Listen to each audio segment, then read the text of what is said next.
into the day with the dawn ringing in my ears. Oh, well, I tune to my TV show. No better way, I gotta get myself into gear. Let's go. Oh, and I feel good today. With my wake up in the morning espresso. I feel good today. It's my feel good breakfast show.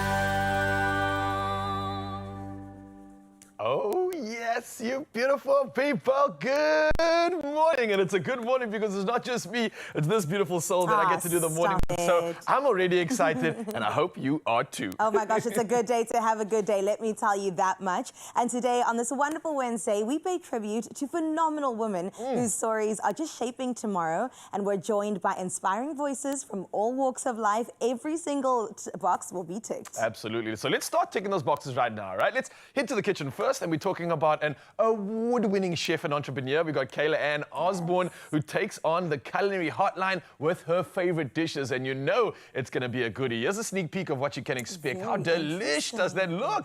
The seafood had me. Come on, can I sign up immediately? Now, in the ring, world champion Kevin Lerena, the KO kid himself, joins us to talk knockouts and legacy, and of course, South African pride. Plus, he'll show us the footwork, power, and mindset it takes to be a champion, baby. Oh, all right. Well, we got champions here right now, and you're also going to have a champion this coming weekend because, the clock is ticking and the lady's getting married, so I can't wait for you to do your thing. So I'm going to give you a moment to just pause and do exactly that, yeah, because there's a lot happening this weekend. But before we even talk about that, we're still in the middle of the week, and like you heard, there's delicious food coming your way. We got a knockout champion and also some entertainment that's going to be donned by another beautiful woman. But before we get into any of the magic, of course, Mzansi, here's a reminder that this is your Feel Good Breakfast show. The next 3 hours are going to be packed with absolute magic. And before we get the magic started, let's get Carissa on official duties once again and plug you in on the latest. Well, thank you, Raul. With just 2 minutes after 6 o'clock, let's get started with your national news headlines, where former platinum rhino conservation owner John Hume has been granted 100,000 rand bail following his arrest on charges relating to rhino horn trafficking. Now, he and 5 co-accused yesterday appeared in the Pretoria Magistrates Court, facing 55 charges, including racketeering, fraud and money laundering. Now, Hawk's investigation suggests the syndicate channeled nearly 1,000 rhino horns worth 250 million rand from South Africa to Asia. Now, bail was also granted to his associates, while the case, under investigation since 2017, was postponed to December for further proceedings. In other news in South Africa, President Cyril Ramaphosa has arrived in Tokyo to attend an international conference on Africa's development, hosted by Japan and joined by 49 African countries. Now, the discussions focus on economic growth, social issues, peace and stability. While Ramaphosa will also meet Japanese Prime Minister Shigeru Ishiba. Japan has already made major investments in Africa, including South Africa's manufacturing sector, and the talks aim to strengthen trade ties and development partnerships that support sustainable economic transformation, and that's across the continent. Well, internationally speaking, Burkina Faso's military junta has expelled the United Nations top envoy, Carol Flor Smerigsignac, declaring her persona non grata after a UN report linked government soldiers, rebels and civil defense groups to child killings, sexual violence as well as abuse. The report, covering a 2-year period, detailed over 2,000 cases but was dismissed by the military as unfounded. Now, since taking power in September 2022, the junta has resisted international criticism, while the UN insists its findings were intended to protect vulnerable children in conflict zones. Meanwhile, Israel has cast doubt on a new ceasefire proposal brokered by Qatar and Egypt, demanding the release of all 50 hostages held in Gaza rather than a partial deal. Now, the proposal, which Hamas has agreed to, would see the release of 10 living and 18 deceased hostages during 60 days of negotiations. Israel believes only 20 of the captives are alive after nearly 2 years of conflict. Now, meanwhile, the Israeli cabinet is preparing to approve military operations to occupy Gaza City, where intensifying Israeli strikes have already prompted thousands of people to flee. And let's close up your 6 o'clock news here in the London Zoo, home to 4,000 animal species, who was buzzing this week as more than 10,000 creatures lined up for the annual weigh-in to monitor their health as well as their well-being. Now, taking center stage was Priscilla, a 30-year-old Galapagos tortoise who prodded proudly onto the board, scale like a star to parade, happily lured by a crunchy lettuce snack. Now, she shared the spotlight, among others, with capybaras, Humboldt penguins, and a troop of playful ring-tailed lemurs. While Tiny Darwin's frog's barely 2 grams reminded everyone that small counts too. Now, each entry goes into a global database, making the weigh-in London Zoo's most adorable health check of the year. A nice feel-good story to close up your 6 o'clock news. For now, though, let's get into some sporting highlights with Raul.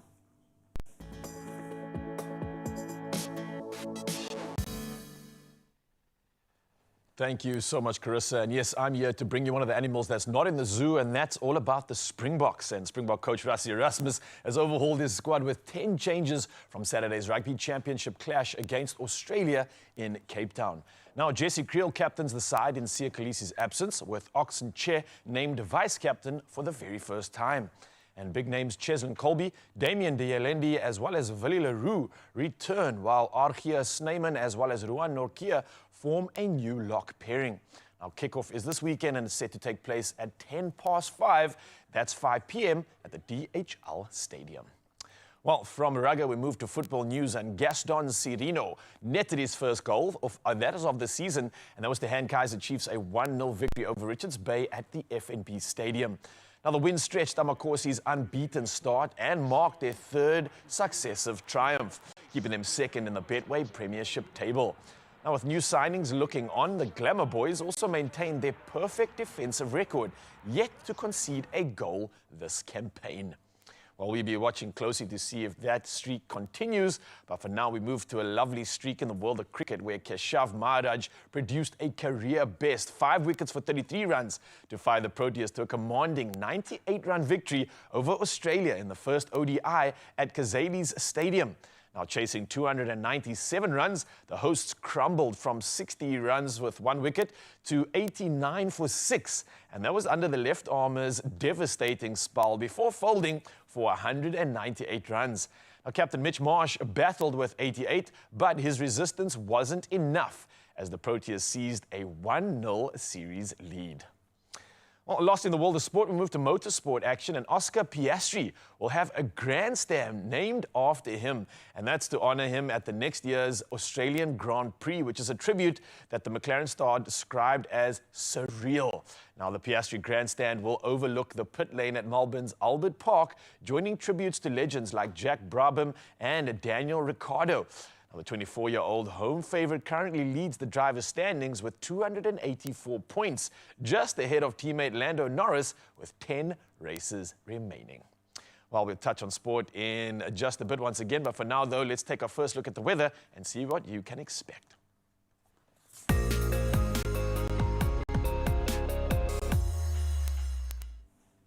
Thank you so much, Raul. Let's touch base with the weather for the first time this morning. And in environmental news, Eskom has launched its first renewable energy offtake program. Now, this is a major step in shifting from coal to a cleaner energy mix by 2040. The initiative invites large power users to procure solar capacity through long-term agreements at Eskom-owned renewable sites, helping businesses cut emissions and align with global sustainability standards. Meanwhile, the South African Weather Service has issued fire danger warnings for the Northern Cape, Northwest, Western Cape and Eastern Cape, of course urging heightened caution in those regions. But speaking about fire, let's turn our eyes towards the sunrise view of this hour. To kickstart our Wednesday, representing Durban, we've got Pinky getting in touch from Montclair. Now, Pinky, let me tell you, this definitely lit up my morning. It looks like a scene out of The Lion King. I mean, I can just imagine Simba and Scar having a bit of a dispute in the background. This is absolutely gorgeous. You set the standard pretty high for this Wednesday morning, so make sure that you too, Mzansi, get in touch with us on 063-036-9649 if you too would like to take Pinky on head on. But now, though, let's get into your temperatures to see how you can prepare for the day.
It's like you're there watching that sunrise. I'm feeling it. I can feel it. I can like just, it's kissing me right now, and I'm going, just all the zen has arrived. What an incredible morning shot. Thank you so much for sending that sunrise view in. And we'll keep it going again. There's another one coming in the next hour. And maybe it could be yours because that just gave us all the zen we needed for our Wednesday. I think so, which is why we have to start off this conversation right now.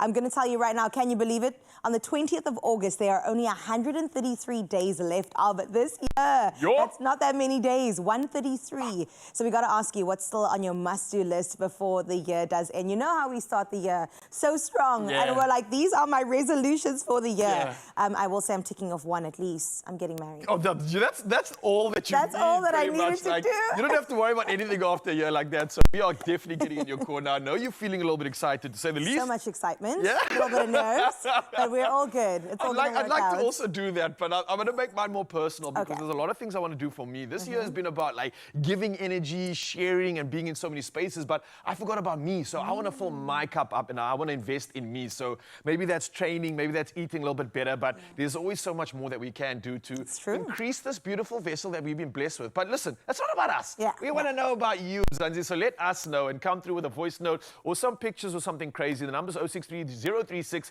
9649. We also have the socials, and use that hashtag Expresso Show. After the break, Culinary hotline is a beckoning. We're going to meet that new chef in the building, but don't go anywhere. We'll see you in just a bit.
It's my feel-good breakfast show. Welcome back. It is your Feel Good Breakfast show. And listen, it's still August. We are still celebrating women. And this month we highlight so many individuals that really are doing the most. Right now, it's all about an organization that has quietly but powerfully changed the lives of over 1.5 million children across the whole of Mzansi. Now, for more than 30 years, Breadline Africa has been transforming unsafe and makeshift structures into safe, child-friendly classrooms, as well as kitchens and toilets for early childhood development centers. Now, what makes this story even more powerful is that much of this work is led by women who combine vision with, of course, compassion, turning challenges into opportunities. And joining us on the couch are two of those leaders. Please help me in welcoming Janine McAvoy as well as Ndiratso Mutana, who share how Breadline Africa is shaping the future of South Africa's youngest learners. So please give them a feel-good welcome. Come on. Now, listen, we love the fact that you guys are here and also are in the space of working to create impact in the country. And you're doing such an incredible job. So, Janine, I want to start with you talking about Breadline Africa. Maybe some people haven't heard of it before. So maybe you can break that down and also tell us what your mission is. Thank you, Carissa. It's very, very nice to be here. Thank you for the warm welcome. So Breadline Africa has been around over 30 years, as you've mentioned. And at the heart of what we do is children in our country. So we want to build a stronger South Africa to make them more employable, to get that foundation phase learning, because it starts from the beginning, to be employable down the line when they finish matric. So we really focused on educational outcomes. The children are at the heart of what we do. Our organization is passionate and compassionate for the work that we do. And how we do that is through the provision of infrastructure, safe spaces for children to learn, grow and thrive. That's at the heart of what we do. And you know, sometimes we take these things for granted because some of us come from more privileged circumstances, but it is so vital to make sure the environment that you're in is safe so that you can focus on what's important, and that's learning and growing. Absolutely. So thank you for that work that you do. I have to come to you, Ndiratso.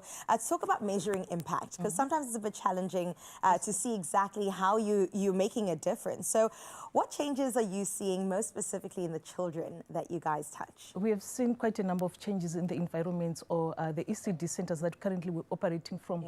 Most of them are, you know, just looking at the developmental milestones, the outcomes that we see amongst these children that we're impacting on. Mainly, if you look at cognitive issues, social, emotional skills as well, developing. And then also, if you look at just literacy and numeracy skills as well, that, you know, that improve as a result of infrastructure and also the partnership that we also run with other organizations that are working in the same space, and also issues to do with stimulating and nurturing environments that we create by building new infrastructure in this site. So there is a lot of outcomes that we measure, or you know, developmental milestones that we are currently seeing amongst these children in these centers. Incredible. And when you say children, we are talking 1.5 million children, which that fact in and of itself is insane. And on your screens right now, Mzansi, I mean, you can see the different work that Breadline does get involved with. So, Janine, what do you think has enabled the organization to have such a lasting impact? Over 3 decades and counting is incredible. So, you know, what's really critical to our work is the partnerships that we form, the collaborations, the community engagement, the stakeholders that we engage with, like our social impact organizations that speak to literacy or nutrition support at ECDs. We provide these safe spaces, the infrastructure for education to happen. But if teachers aren't trained or there isn't food to feed the children, what we do is not going to work. So strategic partnerships are really important, that deep community engagement, listening to what the community needs rather than saying, we think this is what you need, right? So we also work with government, stakeholders, and of course our investors. Without the funding, we can't do what we do. So that is really how we get to do the incredible work that we do out there. Yeah. It takes a village, eh? It takes a village to raise a child. You couldn't have said it better, actually. And we all need to do our parts. I mean, I love that you've mentioned the stakeholders, the government, the community, because everybody does come through doing the absolute most. So what role it is Women's Month after all. Do women play in doing all of this? I mean, what impact do they have? So internally, we've seen just the day-to-day operations that at Breadline Africa, the roles that women are playing, just making sure that, the projects are running successfully. We also not just in marketing or fundraising, but also impact measurement and reporting that I'm currently involved in. And then externally, we see that majority of the ECD principals or ECD practitioners are actually women themselves in under-resourced communities. So the role that they play with minimum, access to resources, it's tremendous if you look at the work that they do, and just nurturing these children, making sure that they've got an early start in life. So generally, if I look internally, like I said, externally, women play a critical role in nurturing, the children. Yeah. Women, because they see the difference it makes. They also see the gap and the need that needs to be, taken care of in the community. So I know that nonprofits have many challenges, Janine. What really keeps you motivated at the end of the day? Well, like Naratso said, our work is around children, but for me personally, what really gets me up in the morning is supporting these women on the ground, these ECD principals and practitioners. It's 92% or more women-led businesses, often in township communities, right? And there are lack of resources. And for us to come in, by mobilizing resources, that's my job. I need to get investments in for our projects. Is really enabling them to do the critical work that they're doing on the ground, which is to make sure that our future leaders are educated. So that really gets me up in the morning, and I'm very passionate about what I do. And I can feel it. I can feel the passion radiating off the both of you, which I love. And I'm also noticing the socks. Don't think I didn't see your socks. I love a funky sock. Can I just say, I'm here for a funky sock, okay? Tell me more about these funky socks, and can I please get a pair? Of course, we did bring you a pair. We preempted that. So Funky Socks Day is great. It's in the 4th year. It's P&A. So P&A is a nationwide stationer.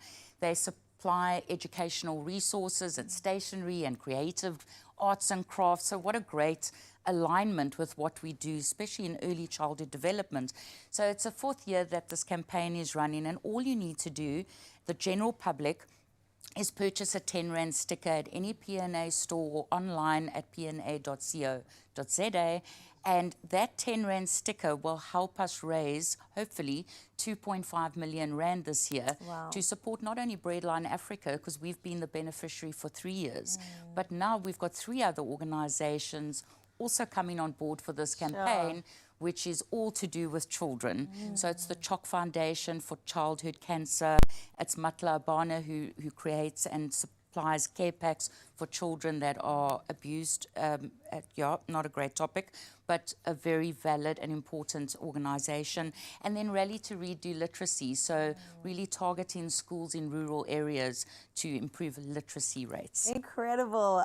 Guys, we really do appreciate you. I can't wait to don my funky socks, and you can too, Mzansi. Please get involved. And everybody really has to do their part to make sure that the children, the future, is taken care of. I mean, they're doing theirs. Now it's up to you.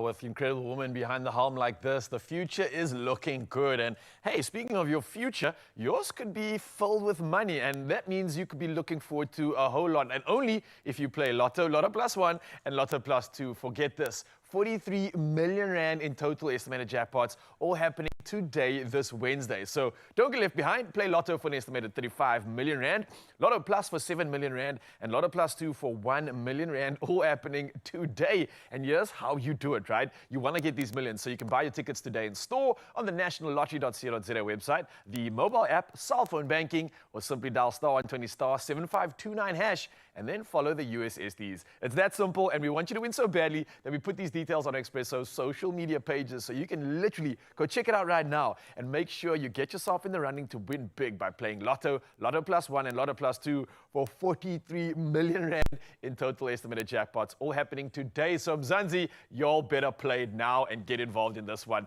And speaking of getting involved, we want you to get involved in all the magic on your Feel Good Breakfast show. And we've got our incredible artiste, and I'm calling her an artiste because it's an artist in the kitchen, and it's Miss Osborn, our chef of the day. She's here to serve us, ready for a culinary hotline bling. And before we even get into the kitchen, we're going to ask her some questions. So stick around, the fun will continue.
It's my feel-good breakfast show. Oh, you beautiful people. Welcome back. I'm Zanzi. This is your Feel Good Breakfast Show. And we are still celebrating women because it's Women's Month. And we are joined by award-winning chef and entrepreneur Kayla-Ann Osborn. And she's the owner of not one, not two, but 3 successful restaurants. Also a mother and the founder of a new culinary school launching in 2026. So yeah, you want to feel lazy? Well, welcome to it. I love that. Now today, she shares a journey of a passion for food and how she's shaping the future of the industry. So please, this woman deserves a feel-good welcome. Come on What's now. happening, milady? How are we doing? Yeah, good, thanks. I thought you were going to say busy. Are you busy? Do you feel busy? Not right now. He's chilling. Like woken up at like 5 a.m., rocked up on a live TV. I'm like, hey, what's up? I'm Kayla. I'm just chilling, you know, just taking over the world. Honestly, you're doing incredible things here. Like, busy seems to be an understatement. 3 restaurants, a mom, everything else. But let's talk about the beginning. Where does the passion for food, where did the world of you entering the chef market even come from? What spurred it on? Definitely my gran. I can remember when I was little, my gran making biscuits, chocolate Oh, chip. you were the cookie dough eater? Yeah. Oh, okay. Yeah, no, and I remember just being obsessed since then. Like, yeah. That's I so love that. sweet. I What love kind of it. cookies that she made were your favorite? Do you remember? It was chocolate chip. They were like very simple chocolate chips, Those are my and I can favorites. remember her making them. And they were little jam squares, so that I can remember her making. Can you make a biscuit worthy of that? No, no. Call me grandma's recipe. Play to your strengths. I love to see it. But you really have achieved so much. Like, you can tell how we're so in awe of the work that you do because I know what it takes, you know what I'm saying, to really step it up. 3 restaurants, also showing up as a mom, and truly also opening a school for the next generation of chefs as well. So also being named your restaurant, some of the top in South Africa. What do you think is really crediting your success? What can you say has pushed you to this point? I think there's definitely a work ethic element to it. Like my mom instilled that in us from little. You just work. If you want something, you work at it. That's the only way you're going to get it. So it's just been, you know, showing up and working at it and working at it. Sometimes it doesn't work out, but you got to just keep working at it. Yeah. Wait, how do you get up again once you've been knocked down? A lot of tears, you know, you got about 2 minutes to cry and then you get on with it. Yeah. Have your moment and then you move on. The show must go on. But listen, this is your moment and it's something I want to celebrate, but it's also something I think we can have resonate with younger entrepreneurs, younger women out there. You're in an industry that I think is still kind of like male-dominated as well in terms of where you look, what you see. Have you experienced that? And what have been some of those obstacles that you maybe had to get through in this industry in order to be in the position you're in right now? You know, I've never had too much trouble with that because you can't fake it in the kitchen. You can either do it or you can't, you know. I like that. And I think the men that I've worked with have respected that I can and that I can keep up, you know. It's definitely a respect thing. There's definitely in the kitchen, there's no gender issues, you know. You either can or you can't. I think front of house and the more like service related I've dealt with a little bit, but it's definitely more ego driven than you know, anything else. So I love that, and you've got your product to speak for you at the end of the day. So yeah, there. Proof is in the Give me actual my pudding this respect. time around. I like this. You're also a mom. I've got to touch base on this too because that is a whole role in and of itself that you have to raise human beings. Yeah. So are the kids involved in the kitchen? Do they want to be chefs one day? Yeah, definitely my oldest, Emmy, she's very involved in the kitchen. Shame, she comes in and rolls out all the dough that my staff have made and they're like not super happy about it.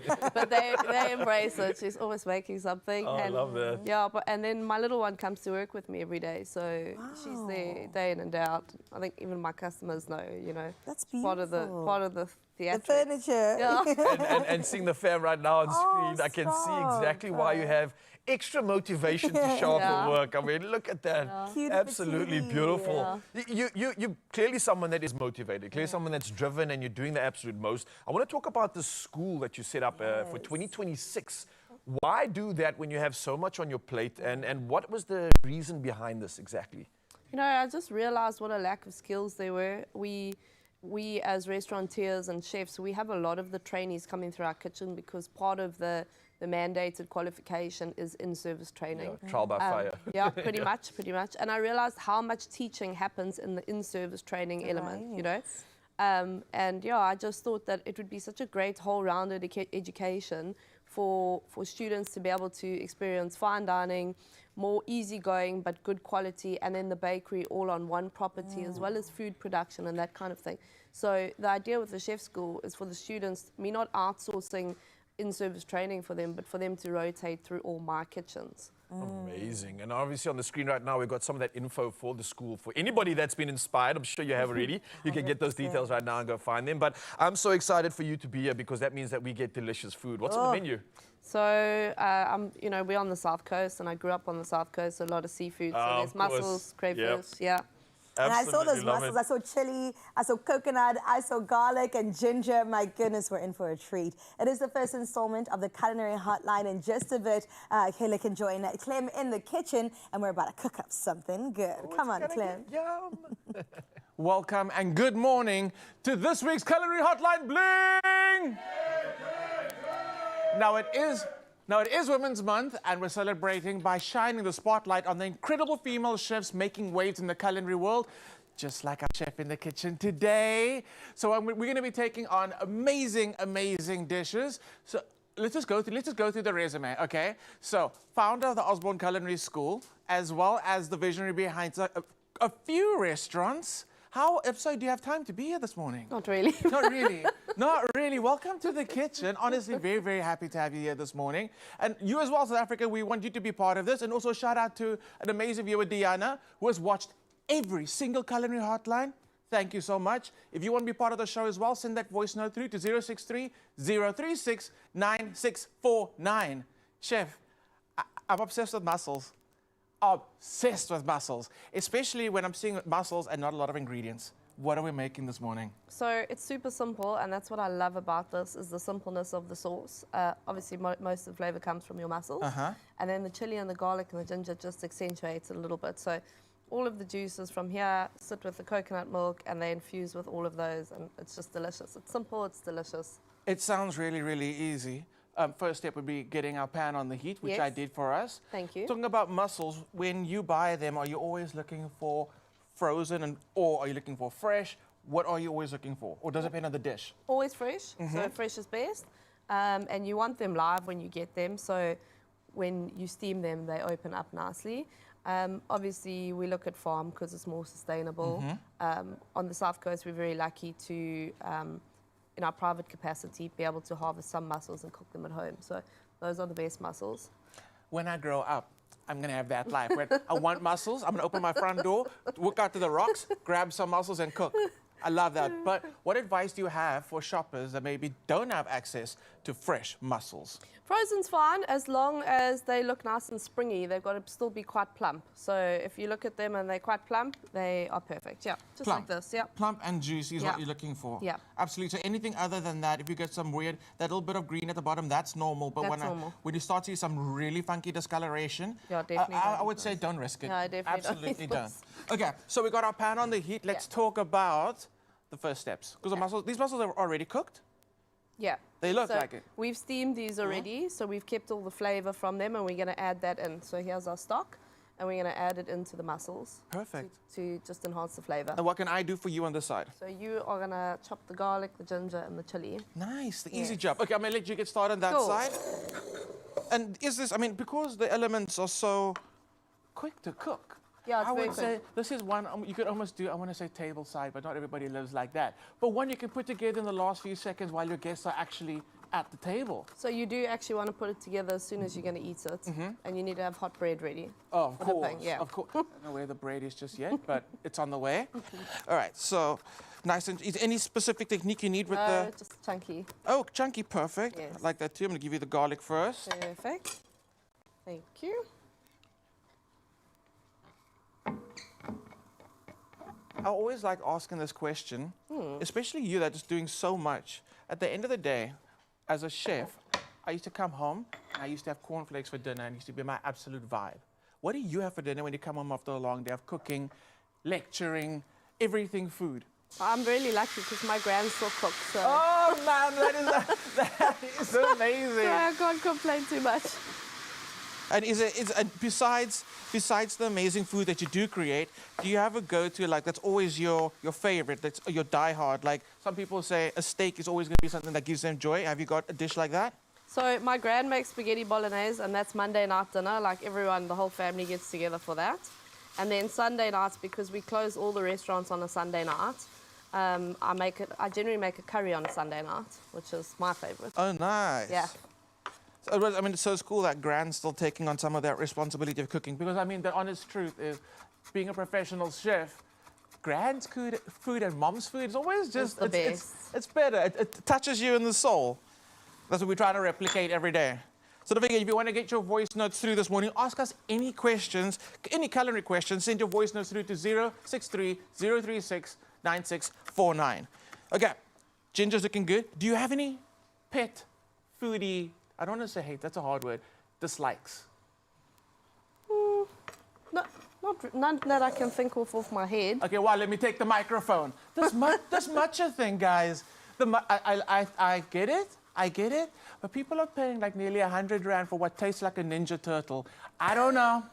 I'm not sure about that. That's the one trend that I'm not too sure about. But I suppose everyone out there probably like angry at me because they're loving matcha. But yeah. So, okay, Chef, you don't have any foodie red flags or dislikes when it comes to food? So I think, you know what, my pet peeve is basting on a steak. I just think that's such a waste of a steak. All right. Any that braai vibes, even in a restaurant? It doesn't belong on a steak. It doesn't belong on a steak. I get you. I get you. I sometimes feel the only time that a glaze on a steak works is when the steak hasn't been cooked like really, really well, the way that you've wanted it, and there's a little bit of compensation by having some extra flavor on the side. But I feel you. Don't mess with it. Leave it as is. That sauce is looking amazing. Thank you. And then one chili? Yeah, if you're from Durban too. Not from Durban, but I'm going to represent 2 chilies going in. And so you got the school starting, and we've always been trained in the culinary arts when it comes to chef training. Yes. How will your syllabus differ? Are we going to focus on the traditional, and are we going to add a little bit of flavor to the course? So I think it's really important to teach the traditional, which is the base, because that's where everything starts. But there's quite a lot of focus on like artisanal skills, so bread making, sourdough, small-scale baking, chocolate making, cheese making, pasta, like handmade pastas and that kind of thing. Because I think there's a big lack of small-scale good production. And the appreciation for it, yeah. And like artisanal production. And I think people should be able to start businesses from home. I think that's what's really important. Not everyone can start off big, you've got to start small and build. Exactly. And the reality is most students, once they're done studying, they're going to go home. So they need to be able to start from home. That's absolutely true. Now, don't want you to go anywhere. This mussel dish is coming together in record time. And don't forget to send those voice notes to 0630369649. Chef, it is looking amazing. I'm bringing in a friend. Listen, Kayla, I just realized that you might have just found the way to my heart. I'm pretending like I'm coming here to assist you, but I just wanted to be a part of the conversation because the fact that you're all about creating impact, the fact that you are someone from the coast, you've found Nature Boy's weak spots, and I absolutely love the fact that you're sharing this with all of us this morning. So thank you. I did bring something to assist you here. I'm not just stealing all your talent and just reminding you, Mzansi. If you're inviting Raul to your bride, man's bringing the rolls. He's bringing the rolls. The rolls, all the butter for the rolls only. But listen, there's so much still to look forward to your Feel Good Breakfast Show. Obviously, good food. That box is being ticked, and then we're also speaking about the future of women and creating safer spaces for that cause. So don't go anywhere. Great discussions, great convo happening in just a bit. And this is your Feel Good Breakfast Show. We'll see you in a bit. Smelling good. Thank you. We see the person behind the banking profile. We see your story. Expresso was proudly brought to you by Absa. Your story matters.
It's my feel-good breakfast show.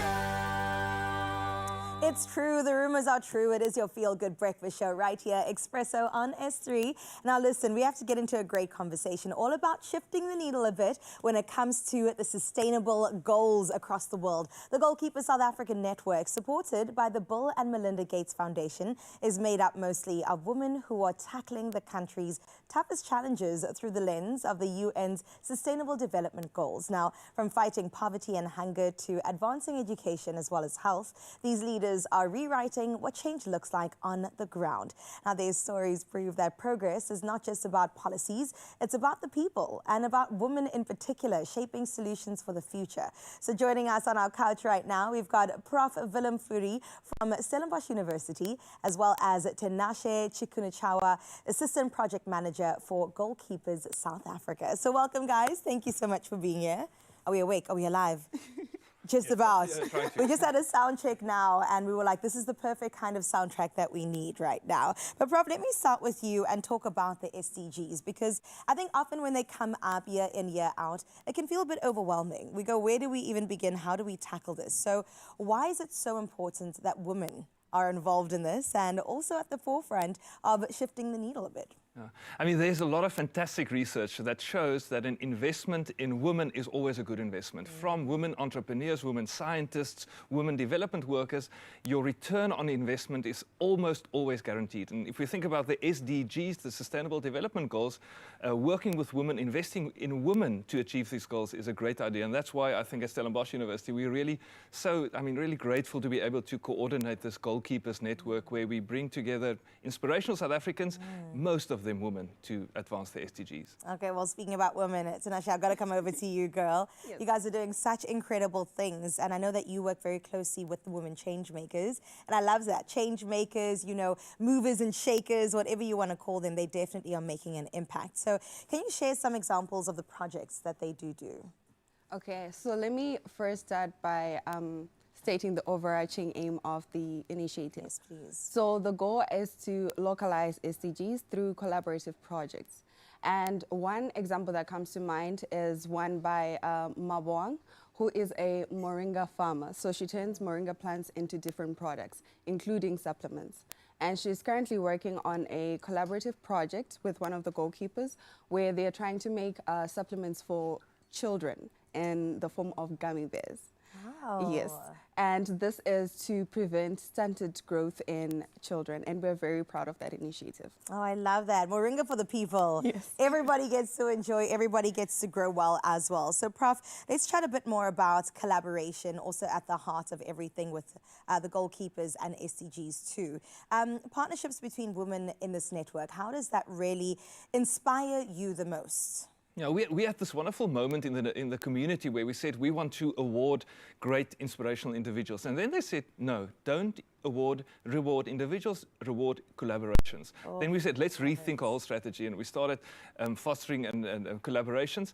And I must say, amongst the most wonderful collaborations are the collaborations between women in STEM, women in science and technology. Tinashe, for example, is completing her PhD in engineering. She'll be Dr. Tinashe in a couple of months. Beautiful. But there's this one project where women say, let's commercialize our research. Let's find ways in which to build viable businesses on our research. And I think that's really inspirational. Yeah, Tinashe, congratulations, by the way, in Thank you. advance even. You must come back and show us and tell us everything. It's so beautiful to see women really just taking over. And I want to talk a bit more about that in terms of women at the helm of all of this and how maybe the communities experience this on the ground, knowing that women are at the forefront and are the leaders. How do they experience these different projects because it's women at the forefront? Yeah, so let me look at the leadership style that they have. Yes. So the one thing I've come to realize is that there's no one size that fits all when it comes to the leadership styles. We have some women goalkeepers who tend to lean more towards their feminine energy, where they lean towards attributes like emotional intelligence, intuition, which helps them to empathize better with the problems that they're trying to solve. And then you also have other women who tend to lean more towards their masculine energy, where it helps them hold their own against their male counterparts. Wait, you need to delve into this. What do you mean by masculine energy? So, is there certain traits that they portray while, you know, operating as a leader? Yes, so traits that are traditionally associated with males, yes, we do have those traits as women, and some tend to lean more towards that. Yes. Okay, very cool. I like the balance of both of them. I think that's always a great way to go. So thank you for actually explaining that. But Prof, I'm back with you right now. Goalkeepers is about sparking local action. You know, that movement on the ground is what we really want to see at the grassroots level. So how can South Africans, especially when it comes to women in particular, in their own communities, really just step up and be in that role of making a difference? I think I've seen two things. One is trust your gut. You know what your community needs. You know what the problems are. And the second thing is trust your abilities. And then maybe a message to all the men out there. I'm obviously a man. We sometimes just need to get out of the way and let women do their thing.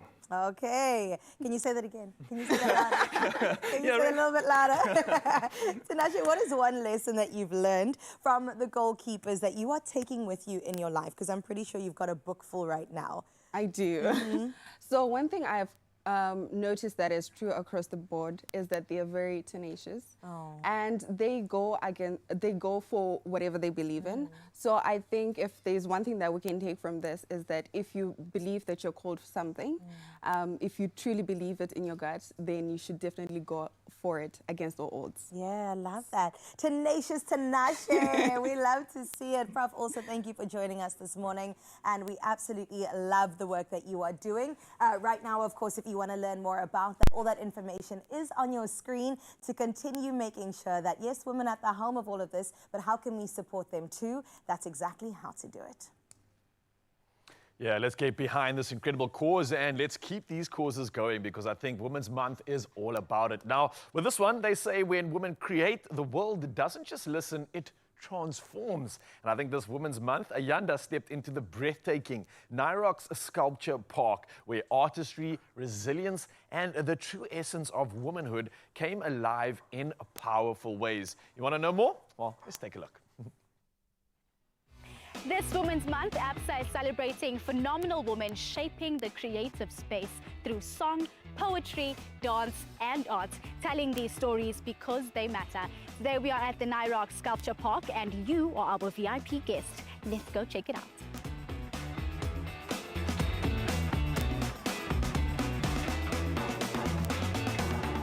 Absa has had a jam-packed calendar already this August. What makes today Phenomenal Women partnership with the Nyrox Sculpture Park so important?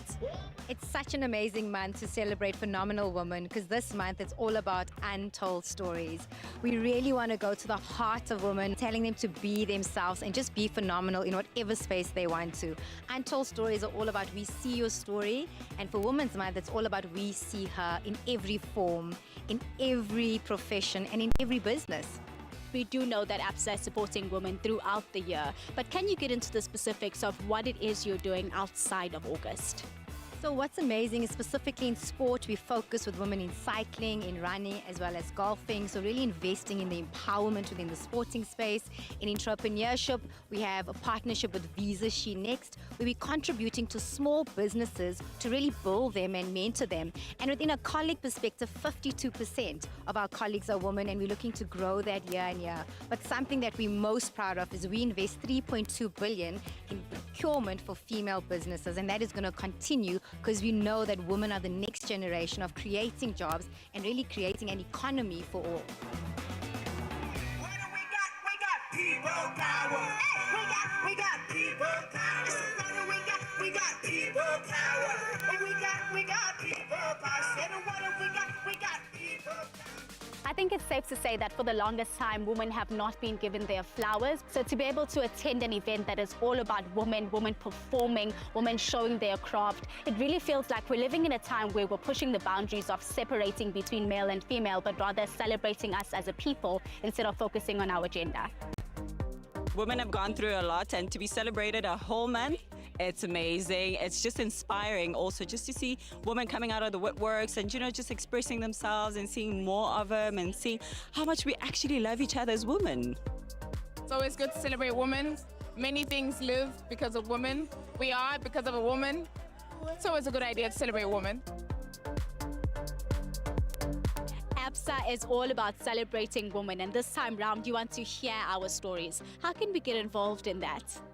Well, Absa's always spoiling, you know this, Ayanda. So we have a beautiful partnership with Power FM where we're inspiring women to tell their stories. So they just need to tell their untold stories and follow us on Absa.South Africa, tell their stories, and they have a chance to get a 5-minute interview on Power FM and 20,000 Rand to amplify their stories. So it's not just about telling your story, but let us inspire you, let us spoil you this Women's Month. So please share your stories with Absa because your story matters.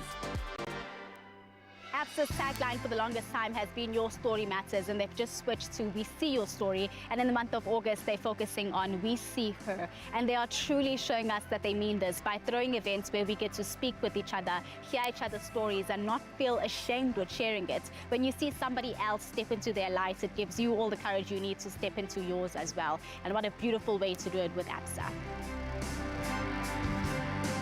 From powerful performances to voices that inspire change, today we got to witness women shine in every form, and all thank you to Absa for making it happen.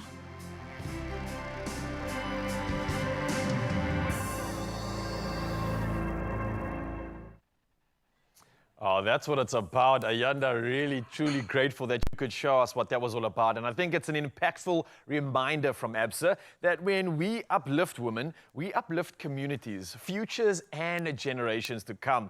And I think every voice has the power to inspire. Every story holds the ability to shift perspectives.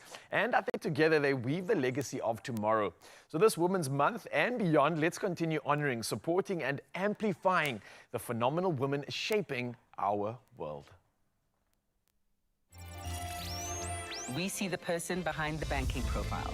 We see your story. Expresso was proudly brought to you by Absa. Your story matters. You've seen the amazing mussel dish that we've made, which came together in record time. Now, after the break, we're going to talk about what we're going to make with some Chevin, fennel, and some beetroot. It's going to be delicious, though, Chef, right? Like delicious. Perfect for spring. Perfect for spring. Don't go anywhere.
It's my feel-good breakfast show. Hey-ho, what do you know? This is your Feel Good Breakfast Show. Welcome back, Mzansi. I hope you're feeling good because I am, and we are hour into some of the magic, and we've got more magic to share with you because it's time to fill your pockets up with some moolah. We're talking about 43 million rand up for grabs, and it's all happening today, so you got to get involved in this, right? And there's a couple options here. You've got Lotto, Lotto plus 1 and Lotto plus 2, and it's all for an estimated 43 million rand happening today. So here's how you can do it. You can buy your tickets now in store on the nationallottery.co.za website, the mobile app, cell phone banking, or you can simply dial *120 *7529# and then follow the USSDs. It's that simple. Now, we want you to win so badly that we put these details on our Expresso social media pages, so you can go check it out right now and you can kind of push and play the Daily Lotto for this estimated value of 43 million rand in total jackpots.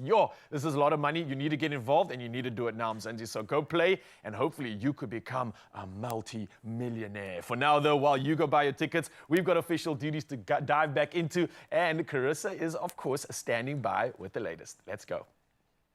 Thank you so much, Ryle. Let's get into your national news headlines with just a minute before we hit the top of the hour. Now, we'll get started here where public hearings on the Tobacco Products and Electronic Delivery Systems Control Bill have presented sobering statistics before Parliament's Health Committee. Now, stakeholders outlined that smoking remains a global crisis responsible for around 800 million deaths annually, a figure comparable to COVID mortality rates at the height of the pandemic. Now, the hearings emphasize the scale of premature deaths linked to smoking, while highlighting the importance of harm reduction strategies and effective tobacco control policies, and that is to safeguard public health both locally as well as internationally.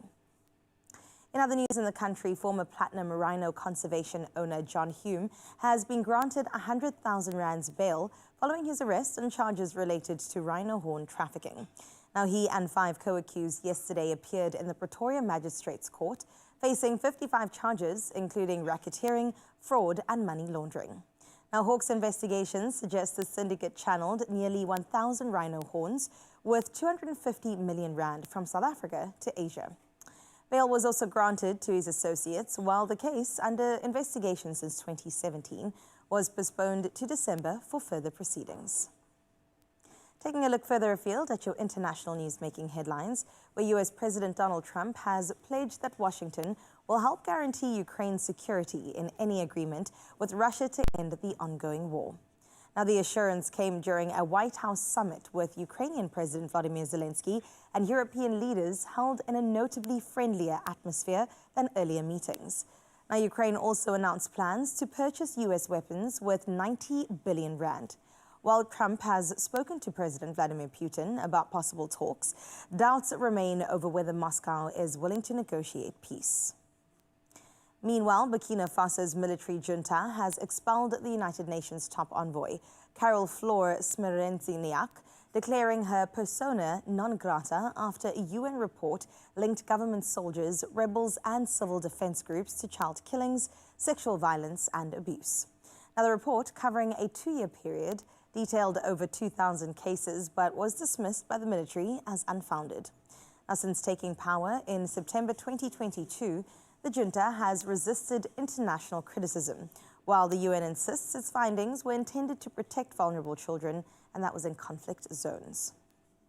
Let's close off with this story, bringing it back to the Garden Route, who has every reason to beam with pride after its learners scooped 12 gold, 5 silver, and 16 bronze medals at the Eskom Expo Eden Karoo Regional Science Fair. Now held at the George Civic Centre, the fair brought together 74 young scientists from grade 4 to grade 12 and TVET colleges, showcasing 49 imaginative projects. Now, this year's favourites field was social sciences with 17 entries, followed by engineering and environmental studies. Learners also took part in workshops and district expos, sharpening their skills. Now, with exceptional projects from girls and learners from disadvantaged communities, the science fair radiates hope for a brighter, inclusive future in innovation. Feel good note to close off your 7 o'clock news. For now, we hope that carries across in your world of sports with Ryle.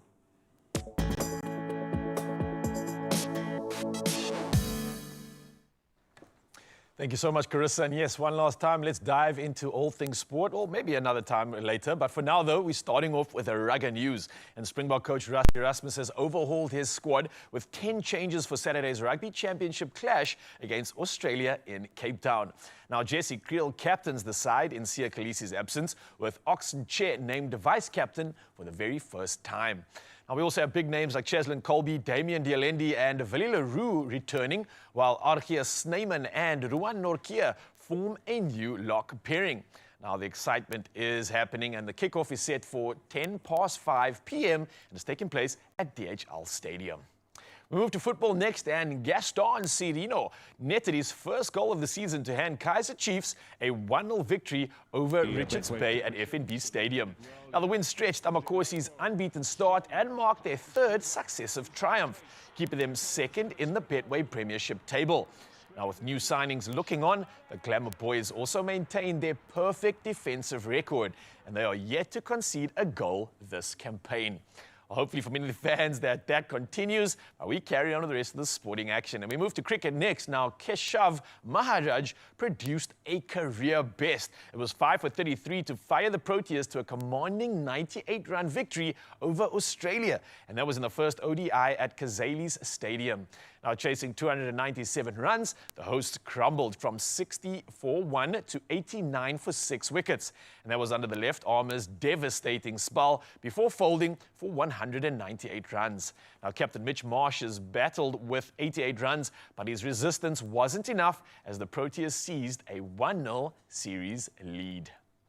Well, lastly, in this round of sport, we move to motor sporting action, and Oscar Piastri will have a grandstand named in his honor at next year's Australian Grand Prix, and it's a tribute that the McLaren star described as surreal. Now, the Piastri grandstand will overlook the pit lane at Melbourne's Albert Park, joining tributes to legends like Jack Brabham as well as Daniel Ricciardo.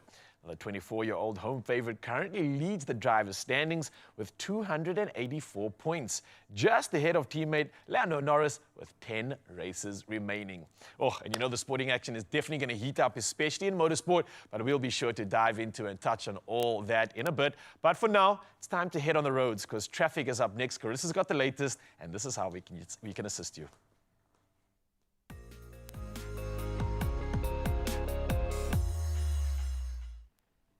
Thank you so much, Ryle. Touching base with your roads for the first time on this Wednesday morning. Out in Cape Town, there is heavy mist over the greater parts of Cape Town. So please do ensure your headlights are on and also take your time while you head on out there and maintain a safe following distance. In Gauteng and Centurion, there is a stationary vehicle on the N1 northbound after Flying Saucer interchange. The left lane is currently closed, so if you're headed out that way, do approach it with caution. For now, that is where we leave your roads. We'll see what's happening at 8 o'clock again, but let's get into your weather.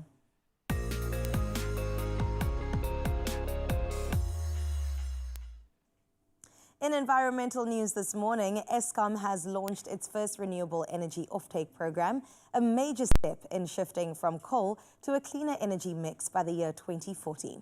Now, the initiatives invite large power users to procure solar capacity through long-term agreements at Eskom-owned renewable sites, helping businesses cut emissions and align with global sustainability standards. Meanwhile, the South African Weather Service has issued fire danger warnings for the Northern Cape, the Northwest, the Western Cape and the Eastern Cape, urging heightened caution. So we hope you'll take heed to those warnings as we delve into your sunrise view of this hour. Well, Musenberg has never looked this good, and Zara made sure that we would see what this morning looks like through her eyes. And this is definitely taken on your morning view and your morning walk. So thank you so much for that, Sarah. Letting us know that, yes, get our 10K steps in, but also appreciate the beauty all around us. Musenberg out in the mother cities, added to your bucket list right now. I can just tell. 15 degrees is what you can expect on your side. And remember, 8 o'clock, we still have to delve into this. So 063-036-9649 is how you get in touch. For now, though, let's prep for the day with your temperatures.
looking good out Looking there. so Thank you so good. much. I always love those sunrise views. It literally puts a smile on our dial and changes the entire atmosphere around here. So we've got one more round coming in just less than an hour. So Mzansi, get it loaded. For now, though, we loaded up some great food. Kayla, goodness. you showed off earlier with the mussels. Can we like actually try them out? Yeah, so there's a little taster there. Thank you. Thank you For so everybody, much. but there's only 2 spoons. So And while we tuck into this, what else can we expect, or what is next on the list? Because you've already showed off, and I believe it's going to get even better. Yeah. What's next? So we're doing a deep fried Chevin next, which is my favorite. The goat cheese is like super creamy and super tangy, and then it's like really crunchy with the beetroot. It's just delish. Would you call this like a snack, a main meal, dessert? All of the above. How would you describe this? When would you have this meal? I'd probably have that as a starter, so it'd be first course, or like a bit of like a salad, like at lunch. I would, something lighter. Yeah.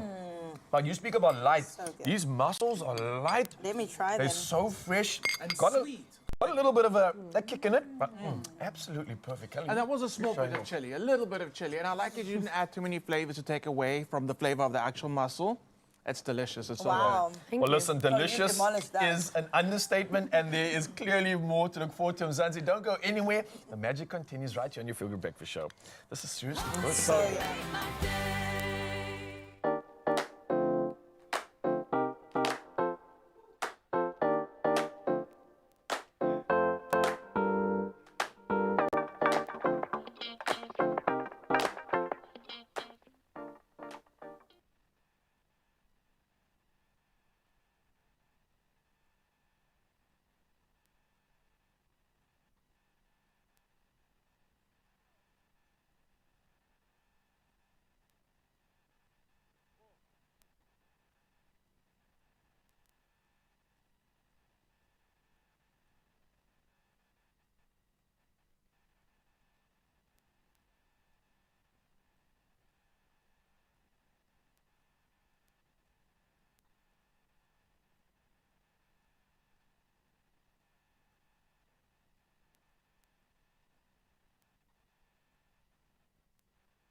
It's my Feel Good Breakfast Show. So earlier, Kayla-Ann vowed that she would be preparing something super delicious using leeks, Chevin, and beetroot. Now, you've already proven that you know what's what when it comes to flavor, because these mussels, sensational, amazing. I'm looking forward to see what we do with the Chevin, which is goat's cheese. Yeah. I love a goat's cheese, eh? I love a goat's cheese when it, this is going to sound weird. The goatier the goat's cheese smells, the happier I am. Because it does have a bit of a smell, but it lends itself really well to flavors like beetroot and fennel. So I'm excited to see what we're going to do with it today. So we are going to crumb this. So it's super crunchy on the outside and it's like creamy but tangy on the inside. And then the beetroot is nice and sweet and earthy. And then this is like a bit of a jam. So it's got a bit of vinegar in it and we make a jam out of it, like a chutney. It's delicious. Never have I ever. Okay, so today's going to be the first time we're trying a fennel chutney, like jam vibe. Can I start there? Yes, so you can start very finely slicing that. And we're looking at, when you say fine, you're looking for like wafer. Okay, cool. And then you've got in front of you, you're going to start doing the penne, which is you're going to take your actual Chevin. And then we're going to go into something dry, which is going to be the dryness that's going to need, you will need that for the wet thing to stick to. And our wet thing is the egg. So we're going to roll around an egg. And because we've got that egg, which is now glue, it then goes into the panko. Are we using panko today, Chef? Yeah, this is panko. We're using panko. The crispiest crumb. And so the panko, the difference between your panko and your regular breadcrumb is the panko's Japanese or Asian inspired, and it's more of a flatter crumb, so you get more crunch. But I mean, if you wanted to, if you had to, if you were in a pinch, could you do this with gewone breadcrumbs? Yeah, just normal breadcrumbs would be fine. And how often is it, you said again, I think we're touching a lot on seasonality here, and especially we're welcoming spring. How do you change with your students, how do you change your course, or how do you teach about seasonality? You cook with the seasons. I think that's the easiest way to do it. And I think if you are always produce-led in your cooking, then you're not going to have an issue with that. So all our menus at all my restaurants are all based around what's in season. And that's the easiest way to do it, because then you're not hunting all the time for ingredients that you can't find. Exactly. Or paying extortionate prices to have things imported from wherever in the world. I mean, we love technology, we love how the world is advanced. But yes, if you can eat locally and in season, that's absolutely amazing. Also, they're at their absolute best when they're in season. You know? That's true. They taste how they're meant to taste. There we go. Am I doing a good job, Chef? Yeah. You know, they say... I would hire you. Oh, you would? Okay, there we go. Thank you. Super fine fennel. And I mean, fennel's also great on its own. I mean, it smells so fragrant. It smells like spring, but we're going to turn it into a jam, you say. So it's going to go into the pot. And are we adding sugar?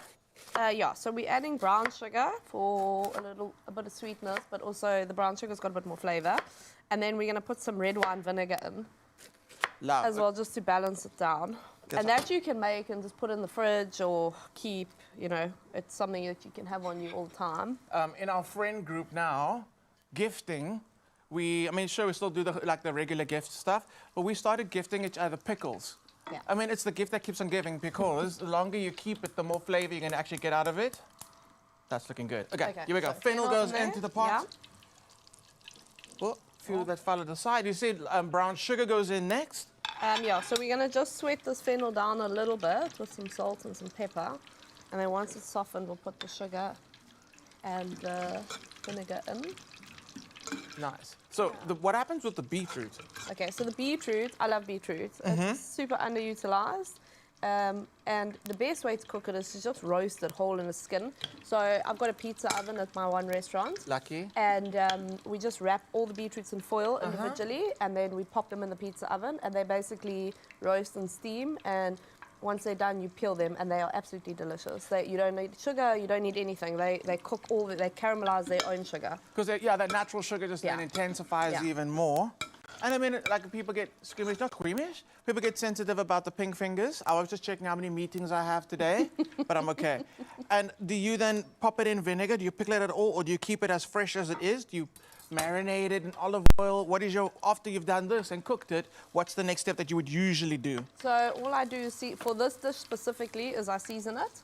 And we put a bit of oil on it, and that's it. But I love them pickled as well. So once you've roasted them, you can make a pickle mixture, pop them in there, put them in the fridge, and those are also just insanely delicious. You can dehydrate them. The powder has the most intense flavor. Oh, wow. Yeah, super like sweet and earthy. So to the teachers out there, if you want to know what you're going to be getting for your end of year gift this year, it's going to be a whole lot of pickles, pickled beetroot, pickled carrot, pickles, everything. And I'd be happy if I was that teacher. I definitely would be. Okay. So we're not going to do much of the beetroot. We're keeping it as Mother Nature intended. The jam's busy doing its thing. So we want the fennel to cook down quite a bit first before we add the sugar. Yeah, just soften up a little bit so it caramelizes, and then... But can I be naughty so long while that's busy doing a thing? Can I have one of these? Yes, taste one of those. Okay, they're hot. And then for the cheese, we had it at room, it was cold, it was chilled out the fridge. Yeah. We don't need to panic. We don't need to worry about it and actually freeze it before the time. The temperature's fine. No. A good Chevin should be nice and solid. It's going to be hot, but you know what? I'm going to risk it. Ooh! And yeah, the perfect crust on the outside, and the inside has gone completely like just creamy and delicious. Mmm. Goatee. Mmm. Super creamy, super tangy. And again, that element of the crunch on the outside actually makes it a bit buttery. That's super delicious. I would literally eat like 20 of those on its own. That's so good. I'm excited to try it with our fennel. So what are we looking for now with the fennel, chef? Okay, so you can smell it. You can start like smell that anisey fennelly flavor, and it's cooking. And then we are gonna do brown sugar. So the chutney is definitely something you can make way ahead of time. Yeah, you can keep it in the fridge. It's like really good for cheese boards and those kind of things as well. And it's a good way to have like fennel all year round. That's true. So with the chutney made and preserved and in its jar, the beetroot's already cooked. If you have these already paneed in their crumb, all you have to do then on the day is actually to deep fry them. Pretty much. And I love that about entertaining because we are getting into spring and when we start socializing again, and having all these tricks about how to actually entertain guests and not you work up an absolute sweat is key. So I love these recipes. Those also air fry really well. Ooh, and I love an air fry that's recipe. Easy peasy. Very, very easy peasy. I love that. I mean, I'm guessing you can even chuck your beetroot in the air fryer as well. Guys, just get an air fryer. It's 2025, if you don't have an air fryer, get one. Okay, things are looking good. There we go. You can smell it. You can, and it smells beautiful. Like, there's a little bit of that aniseedy licorice flavor. Yeah. But caramel as well, and I get how that would be so beautiful with our goat's cheese. So that's gonna go for about how long, chef? 5 minutes. It's just got to get like sticky, and the fennel's got to soften. Yeah. Absolutely. Okay, so stick with us, right? We got our goat's cheese Chevin balls perfectly done, beetroot done, the jam's busy going. When we come back, we're gonna plate up and do another amazing tasting, and I guarantee it's gonna be as good as the first time. I have no idea what Carissa's doing, or Ryle. As always, caught him napping. Listen, man, I'm just getting caught up by the incredible food. I'm sitting here like this. Wow, I need some. And you can get it all in Mzansi. Scan that QR code on your screens and you'll get all the recipe inspiration. And we're going to keep that inspiration going right now because I think it's time to roll up our sleeves. And I've already done that all the way to the pies because this is another exciting episode of Handy Heroes. Now, today we're stopping by BSH Mica Build in Fordsburg. Now, this is in Johannesburg and it's a store built on the promise of do it right the first time. And when it comes to the paint, their top choice isn't just about color. It's about confidence, durability, and quality. And that's why they trust Plascon Micatex, which is a brand that has stood the test of time with unbeatable performance. You want to find out more? Well, I got you. Let's take a look.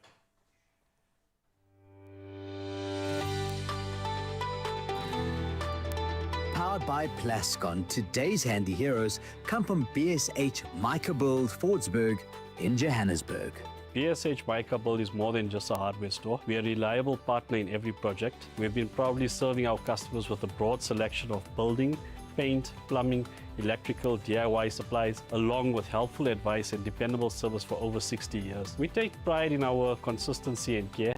Our customers know they can count on us, not just for stock availability or product variety, but for a team that listens, understands their needs, and offers real, useful guidance. What sets us apart is our build yard and our willingness to help.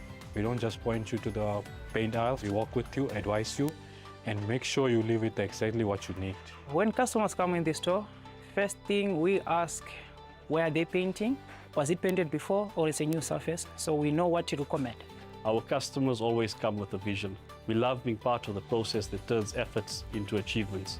We stock a wide range of Plascon paints and products as you see here, and we are equipped to guide you through the right options. The Plascon brand, the thing I admire most about them is the Micatex product. You get more crack facility, you get more durability out of the product because it's a 15-year guaranteed product. My motto always is, do it right at first time. BSH Mica, let us show you how. Today's Handy Heroes is powered by Plascon Wall and All. Unmatched dirt, stain, water and fade resistance to keep your walls beautiful for years. Plascon, together we've got this. Oh, you definitely got this and absolutely loving all the tips. We are inspired to say the least. And yeah, that carries on because there's more inspiration standing right next to me. Oh my God. Now listen, I don't know who told Kirsten Skippers that we're all coming in some sort of navy blue shade today. I like it. But I've been told it's the color of money. So do you feel like money today? Perhaps. Oh, she's mysterious, but we'll find out more about this wonderful individual from South Africa to the world when it comes to playing the keys in just a bit. Don't go anywhere.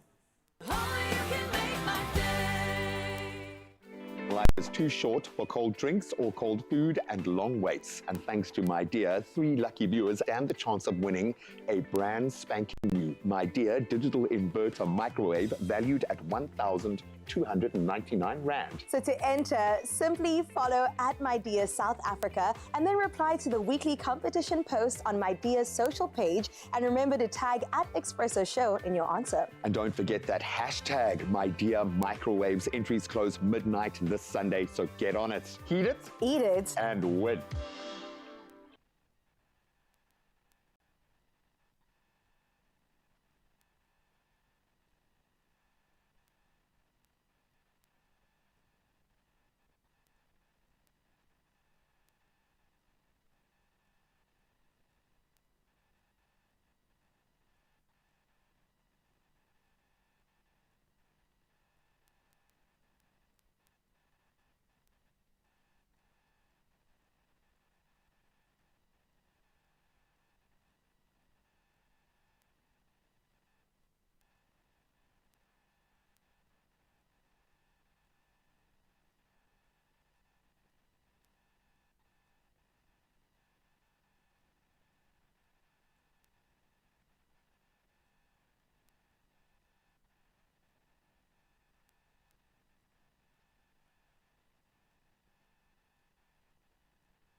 It's my feel-good breakfast show. Oh yes, Mzansi, welcome back. This is your Feel Good Breakfast Show. Let me tell you, this next artiste is gonna make you feel darn good. We're talking about Kirsten Skippers in the building. Now, this is a Cape Town-born jazz pianist who is making waves with her emotive performances and original compositions. Now, she's a UCT graduate, recently accepted to the Manhattan School of Music, and she's performed at top festivals like the Joy of Jazz and Makanda. And all about her is this weird thing where she's blending South African jazz roots with this global influence. It's coming together in such a beautiful way, and that's why we had to get her right here on your Feel Good Breakfast Show. So before we even chat to her, let's take a look at her talent.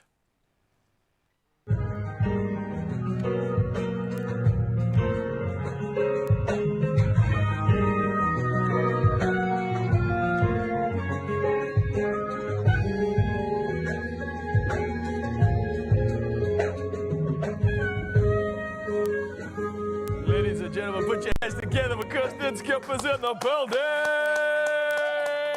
Yes, I like how we focused on the talent there of just the fingers and then we reveal the entire magic. Kirst, how are you doing this morning? I'm good, thank you, and you? I'm good, I'm excited. I know that there's a lot that's happening here on live TV, but you look like you're ready for it. So let's find out about you. Let's break the ice first before we see your talent and dive into this world of music that you've kind of found yourself in from a very young age. We were talking about the fact that you mastered or were mastering a few instruments already in school, but by 16 you were performing at the Artscape. So this is incredible to say the least. What sparked the passion for instruments, for music and jazz? I think just my family lineage, you know, music means a lot to my family. Okay. And, you know, we play multiple instruments, so yeah, I just picked up, you know, on instruments that was, you know, around the house and yeah. Born into it, it was like destiny. What instruments were the parents playing? Well, my dad, because music is more, you know, from my dad's lineage. So my dad plays a bit of guitar, piano, even bass. So Nice. Well, shout out Pops for inspiring this talent right here. And I want to find out more because it wasn't just talent that you harnessed, but you also took it a step further. You respected the process. You went to study at UCT. You studied jazz. Did this impact the sound or your respect for music? What did this do for you? Definitely. It strengthened my musicianship, my understanding, even engaging with the world, you know, engaging with different musicians. And you think that, okay, cool, you've made it, you mastered music, I've got my graduate degree now, but you didn't stop there. You've been asked to do incredible things as well. So clearly a lot of people are seeing your talent. You were asked to score documentaries and perform at special events. One to make mention of is the day screening at Desmond Tutu House. This is awesome. This is a big step of approval. Do you get excited when you met with a challenge like this, or you're like, it's about time they're asking me? Definitely, like especially when it's something, you know, bigger than me, something cultural, like that was monumental for me to perform at. Is that where you'd prefer to have your music play into these impactful spaces? There's no specific space, but I feel really honored when I do, you know, when I am a part of something, you know, cultural and meaningful to other people. I want to know also about the meaning behind this. So apart from all these incredible things you're doing, you've also just released a new debut single. And its title is quite interesting. Kayla-Ann nommer 3 Treurikort. That's the title of the single, am I correct? What's going on here? So the single, actually, I released a single in 2023. Entitled Mind Flight. So, but Kayla-Ann nommer 3 Treurikort is actually a new project that I've started. A compilation of compositions that I've just been playing with, you know, different musicians. I haven't recorded it yet, I haven't released it, but we've been performing at a few venues. Oh, this is exciting. So would you call this like a collection or a body of work, part of your journey? How would you describe it? It's actually a tribute to my grandparents, my grandfather that worked away on ship, and he would write postcards back home. So that's where the inspiration comes from. That's beautiful. I love the sentimental value there. And we're speaking about all these accolades, and there's more to discuss because apart from this incredible journey you've been on, we've now been, I think, celebrated by being accepted at the Manhattan School of Music. Thank you. Because this is huge, okay? I don't know if you feel as incredible as I do about this, but this is a massive stamp of approval. This is international recognition, and this is like a huge door opener for your future. What are you hoping to make from this opportunity? Just to spend as much time at the piano, and just to like grow further and to engage with the world, most importantly. I would maybe recommend that you adopt the mantra of the sponge. Be the sponge. Absorb everything that you can, overflow with that goodness so that when you come back to South Africa, you can share it with us again.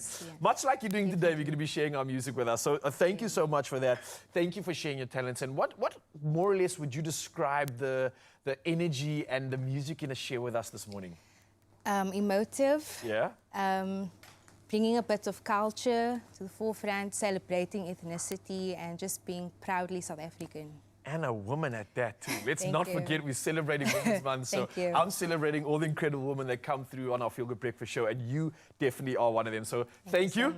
I hope you're feeling a little bit more at ease because your time to shine will commence in just a bit. And Zanzi, that's something we definitely going to get looking forward to. She's got an entire band here. The jazz feels are going to be perfect, and you are definitely in for a treat. These performances will be coming at you in just a bit. Oh, and as we anticipate that, let me go over here where some places you stumble upon, but others you wander into knowing you've arrived exactly where you're meant to be. And that's not only your feel-good breakfast show, but also Protea Hotel by Marriott Johannesburg Wanderers. And this is a modern comfort meets a century of legacy next door, iconic Wanderers Club. It is a safe space where your mind can truly switch off while you savor the feeling of being part of something timeless. So let's explore how this Ilovo landmark blends together heritage and hospitality and that unmistakable air of exclusivity along with our boy Kyle.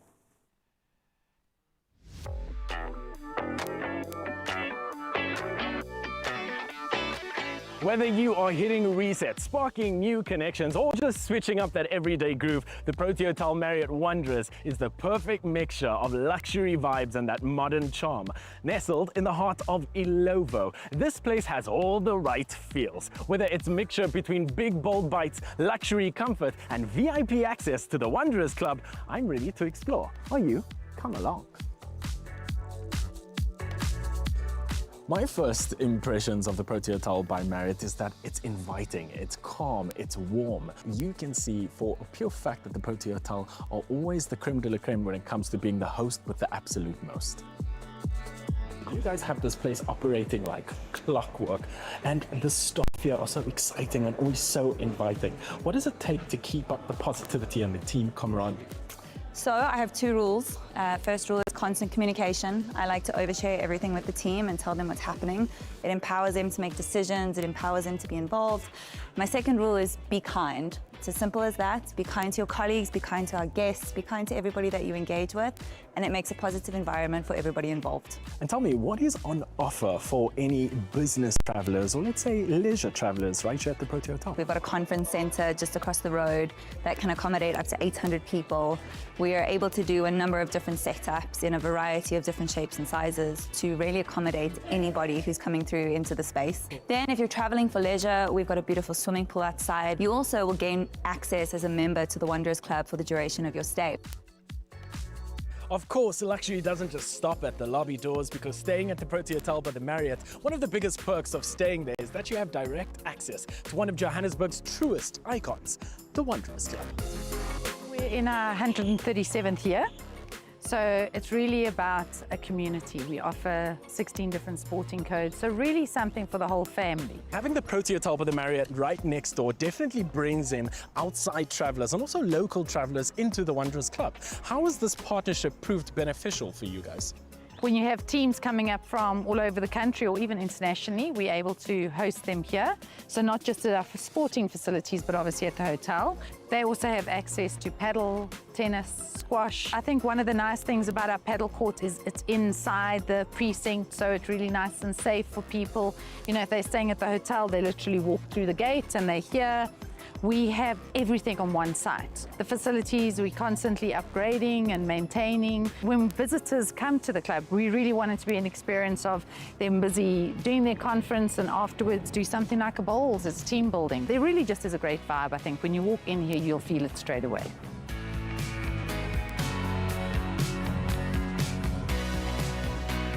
Chef Tommy, what do we have here today? We've got the cutie pie, tender chicken thigh. It's got some flatbread and tzatziki. And over here, this is the best part about it. Every single dip on this is homemade. Baba ganoush, the hummus, the tapina, the basil, and obviously confit tomato. So this one is the Spartan ribeye. On the outside, the yellow part, put some carrot puree.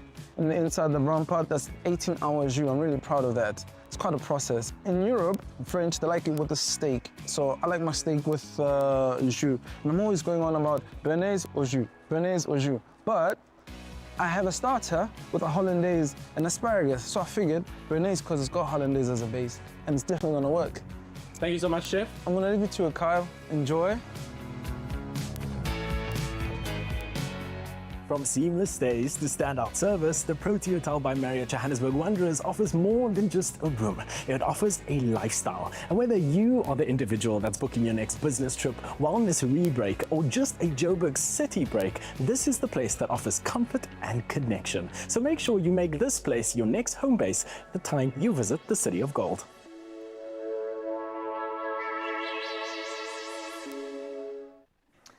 Man's always making us jealous, right? Oh, every time, man. From its serene rooms to its rich sporting history, just steps away, Protea Hotel Johannesburg at Wanderers offers a city escape with a legacy that you can feel in every single detail. Yep, and right here, you're not just staying the night, you're stepping into a tradition of excellence. So we've got something special for you right now. One lucky viewer could experience authentic hospitality for themselves with a 2-night stay at Protea Hotel by Marriott Nelspruit, including breakfast and dinner with soft drinks. Now, to enter, just join Marriott Bonvoy at joinmarriottbonvoy.com and then reply to the competition post on Expresso's social pages and tell us why this getaway is calling your name. Now, don't forget to use the hashtag Marriott Bonvoy and send us a screenshot of your membership confirmation on Facebook or X to complete your entry. And the competition closes 28th of August. T's and C's do apply. You can find it at expressoshow.com. Oh, all the best. We definitely want to see you living Lux.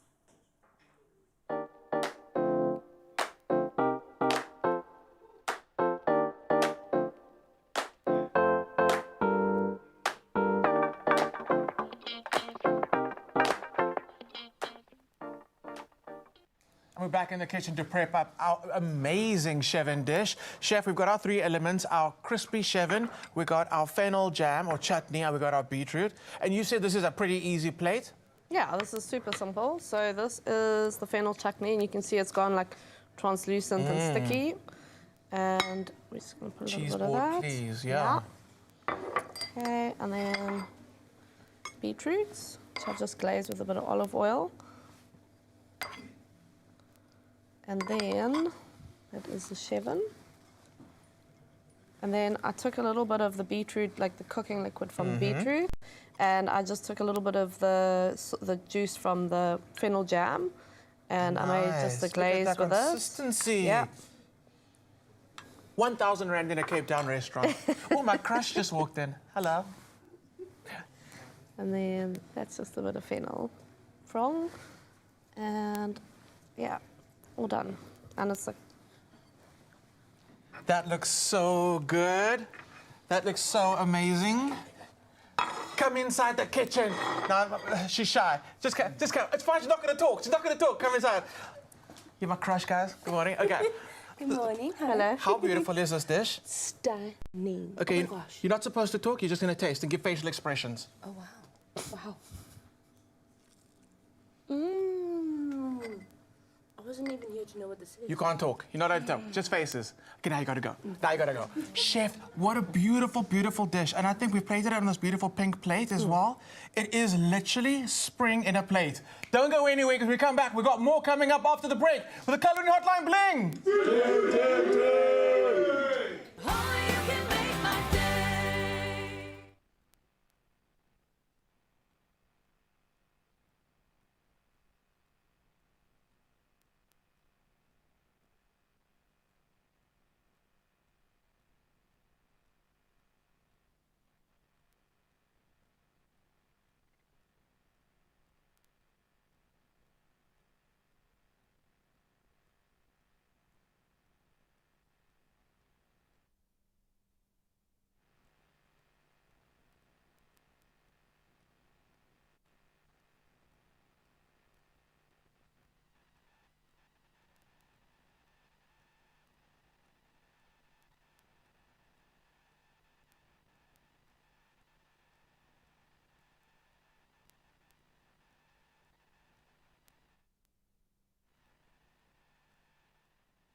It's my feel-good breakfast show. We're back in the kitchen and things are looking amazing. Things are looking exciting. But disclaimer right off the bat. We've got some beautiful crayfish today. And the most important thing about this crayfish is that it's been sustainably farmed and sourced. It's not crayfish season right now. So if we catch you with crayfish out there, we know people. But this, again, has been responsibly farmed and sourced and brought in specifically for this dish today, which is going to be what, Chef? So this is like a Durban curry, which is like a tomato-based chutney, and it's how most of the seafood curries are done. So fish, prawn, crayfish, anything like that. So curry leaf and cinnamon stick, and it's like you can. It's strange because it's like you can taste all the layers in it, but it all comes together as a curry. It's like it's delicious. So I like to make this at home on a Sunday night. Oh, lovely. Yeah. Yes, you did say a Sunday Yeah. curry vibe Yeah. is essential. Yeah. So the oil actually is quite important because you're seasoning the oil with the cinnamon and with the leaves. Yeah. So that's going to take on a lot of the flavor and become the base through the curry. I always when people say I don't like using too much oil, Chef, you go ahead, you cook. I don't like using too much oil in my curry. And I always feel a bit like, they don't understand that, sure, water carries the color, but it's the fat that carries the flavor. And if you're not using enough fat, that doesn't matter how good your spice mix is, the flavor's not going to transfer through. So you definitely need a little bit of that oil. Yeah. Again, to you, if you have any tips on what you like, what's your secret when it comes to making curries, let us know on WhatsApp. That number is 063 036 9649. There we go. Can I grab a spatula, please? All the essentials. I'm going to grab a spatula this side. Hello, hello. This is a very busy kitchen, as you can see. I think the spatula's this side, this side, this side. And some salt. Got that. Lucian, are you talking to us? He's not he's also silent. You can't even get him involved. Okay. What I was going to ask him is if he loves a seafood curry. His answer would have definitely been yes. Okay, that's looking good. We're going to bring some salt in now as well. Yeah. So you want to season as you go with salt to build layers. If you're in a rush, this part that you're doing now, because this is the part that kind of takes the longest, isn't it? Yes. This is where you have to cook down your onions, cook down all the other flavors. Could you batch cook this fragrant mix and like have it frozen or in the fridge? Easy, yeah. Because I would think like that, then you're literally only like 10 or 15 minutes, thank you, Lucian, 10 or 15 minutes away from a curry. Yes, and then you just chuck in whatever you are carrying, so prawns or something like that. This is really good for chicken as well. Oh, I can imagine. Yeah. And especially, you make it on a Friday, and for me, Fridays are the days that I really don't actually want to cook because of the long day. But this recipe is pretty amazing, especially if I'm thinking about making that base ahead of time. Yeah. Literally come home, like you said, chicken straight into the pan with that sauce, with the mixture, and then you're eating an amazing dish in 15 minutes. That's such a great hack. Yeah, so we actually do these curry sauces in our deli for sale. So you can just buy and then add in whatever you want to curry for the night. Super easy. Very, very cool. So that's going to cook up. That's going to start frying. I'm seeing a lot of butter. A lot of butter. And is that... And we got our... we got our fire now. Okay, cool. Is that for the crayfish? Yeah, so we're going to put the crayfish on there. So this is a hibachi grill. So I just want to split this quickly. And I'll split this one along as well. So we're splitting it, and are we going to butterfly? Yeah. So it cooks nice and quick. Just down the middle. Obviously, yes, so we're butterflying it so there's more surface contact with the grill. And obviously, we're checking to see that vein's being removed. Yeah. These have been already. Salt also very, very important. And my trick when I work with seafood, specifically shellfish, is that I never have fresh water touch the seafood at all. So I'd never put if I'm thawing out prawns, I make sure I thaw them out on the counter. I never put them in water because that actually takes a lot of that essence, that salty, briny seafoodiness out of the seafood. So whenever you're working with shellfish, mussels included, let them thaw out naturally and never, never rinse them under cold water. I'm going to swap with you, Chef. Cool. That's looking good. That's happening. Oh, and anytime we get to bring out the grill for like a bit of a vibe, happiness, what happens next? So I'll keep an eye on the crayfish. Perfect. So your curry base is going, and you can smell it. You can smell all the flavors in it now. We're going to put our spices in. So cumin seed, fennel seed, coriander seed, turmeric's good,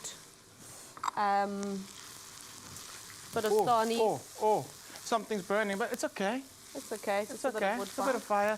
One of the cameramen was freaking out behind the camera, screaming, "There's a fire!" It's okay, Cruz. It's okay. We're professionals. Also, by the way, at home, if you are going to be doing this and open flames, outside, very, very important. And have adult supervision. That's why Chef's here with me. Chef, butter's going in. Yeah. That's just going to add so much more richness to it. Yeah. Ooh, okay. And then the yogurt, does the yogurt go in like to the end? No, so the yogurt actually goes on the side. So we chop up the coriander and we put it in with the yogurt. And it's served on the side, so it like breaks kind of the heat a little bit. It's quite tart. Nice. And then, and I love the fact that you're keeping the tomatoes whole. I'm pretty sure we're going to smash them up. But I like the fact that there's going to be chunks of tomato in this dish. So with the tomatoes added, and like we said, we're going to serve the yogurt on the side. We're going to grill our crayfish. We're going to add the grilled crayfish into the sauce, which is going to give us that beautiful smoky flavor, plus the curry spices. That is really, really amazing. Keep an eye on the... Not yet. Not yet. You want it to get like proper color on it. And obviously your shell's going to turn into like a super bright orange, and that's when you know it's done. Ooh, okay, let me tidy up. But that came together really quickly, and it smells amazing. Yeah. So obviously we're waiting for the crayfish to get that beautiful char on it before it goes into the sauce. Could we fake it now, because we're not going to get the beautiful color? Can we get the crayfish into... Yeah. Okay, cool. I'm going to bring the video closer to you. So you don't actually have to wood fire it or braai it first. It just adds a nice flavor, I think. It definitely so does. if you wanted to cook them just in a bit of butter, you could. Let me just lift those. And it's seafood again. We definitely don't want to overcook seafood. So probably like 10, these are quite chunky tails.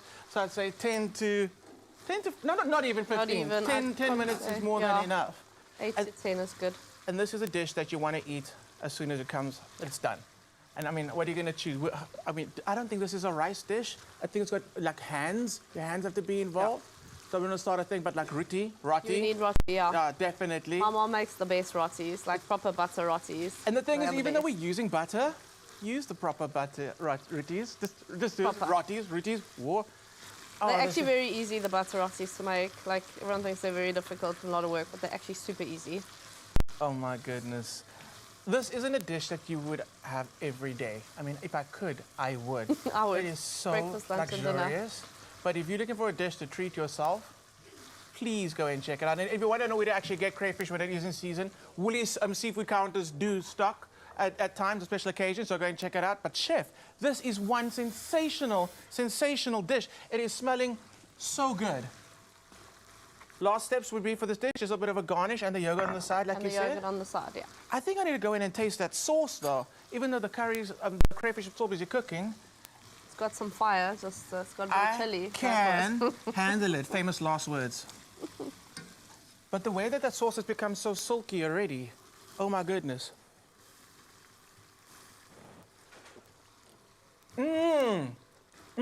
Wow. Because of the shell that's still on the crayfish, that flavor is in there. It is so good. And the curry spices you use are quite mild, subtle in the sense that it hasn't overpowered the dish at all. South Africa, if you want to get this recipe, and believe me, you do want to get this recipe, go check it out on expressoshow.com. Get all the recipes from this morning, and do try this one out. I think this is definitely a festive season dish you are going to love. Oh, well done. You want to chop there? Oh, we're not done. We're still chopping. Yeah, we're still chopping. and then we're yes. pretty much ready to serve these.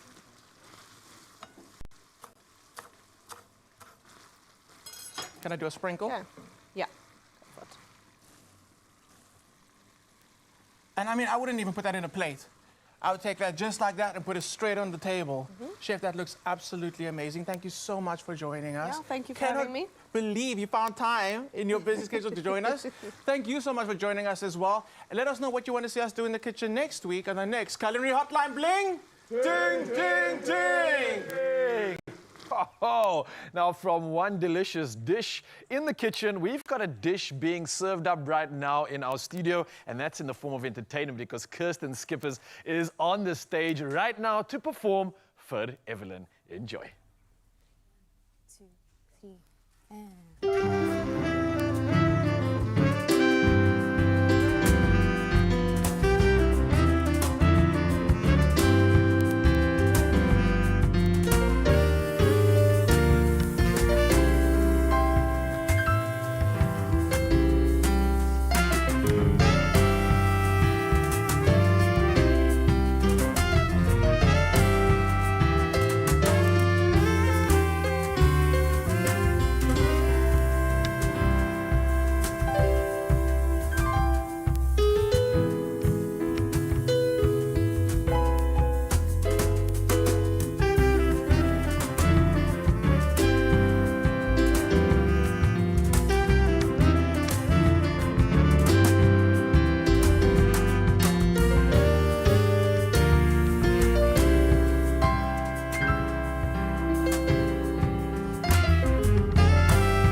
my goodness. When she spoke about culture and she spoke about jazz coming together, this was the best sound that could have really taken us into this Wednesday morning. Congratulations again, guys. I can't wait to hear a little bit more where this comes from. And in just a bit, we've got some more championship energy coming on through. I'm talking about a world knockout champion that's ready to blow your socks off. We'll see you in a bit.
It's my feel-good breakfast show.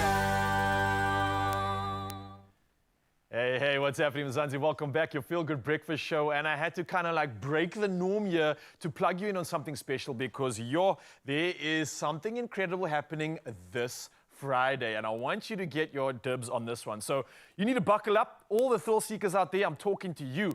Now, the World Sports Betting cash-out game is soaring sky high, and every moment pushes your potential payout even further. But remember, land your winnings by cashing out before the plane disappears, or watch your jackpot drift into thin air. Now, this is the opportunity for you, Mzansi, where you stand the chance to be this Friday's on-air pilot and win between 1,000 and 10,000 Rand if you cash out in time. Now, here's how you enter. Listen up. Reply to the competition post on the Expresso's social pages and tell us the following. Do you consider yourself a lucky person?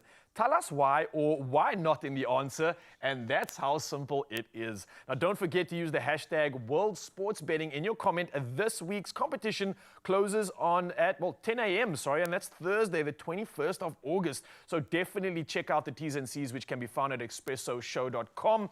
And all you got to do, Mzansi, is get involved in this one because you could be putting thousands into your pocket this Friday if you know how to fly high. So I'm going to send nothing but good luck your way. And hoping that you get involved in this one. For now, though, it's just about to go on the hour. It's almost perfect timing. And that means Chris is standing by with official duties. Let's go. Well, thank you so much, Ryle. Just moments before we hit 8 o'clock, let's get into those final national headlines first. Well, the South African Women in Construction and Built Environment Organization has urged the Mpumalanga government to recognize and uplift women in the sector. At their annual gathering in Mbumbela, members discussed ways to boost female participation in construction and create an inclusive environment that values skill over gender.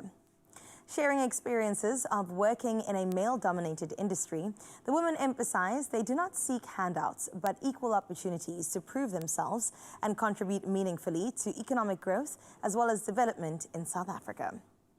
Well, in other news in the country, public hearings on the Tobacco Products and Electronic Delivery Systems Control Bill have presented sobering statistics before Parliament's Health Committee.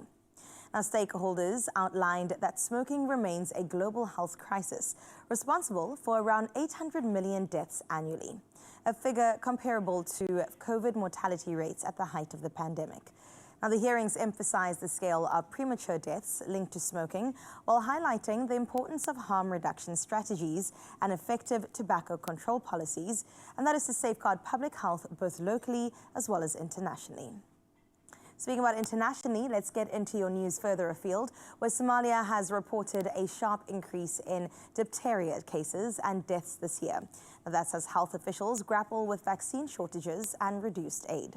More than 1,600 cases, including 87 deaths, have been recorded, compared to 838 cases and 56 deaths in all of 2024.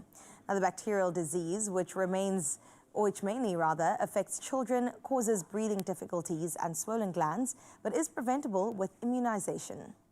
Despite improved vaccination rates in recent years, many children remain unprotected, leaving health services stretched in their response. Meanwhile, U.S. President Donald Trump has pledged that Washington will help guarantee Ukraine's security in any agreement with Russia to end the ongoing war.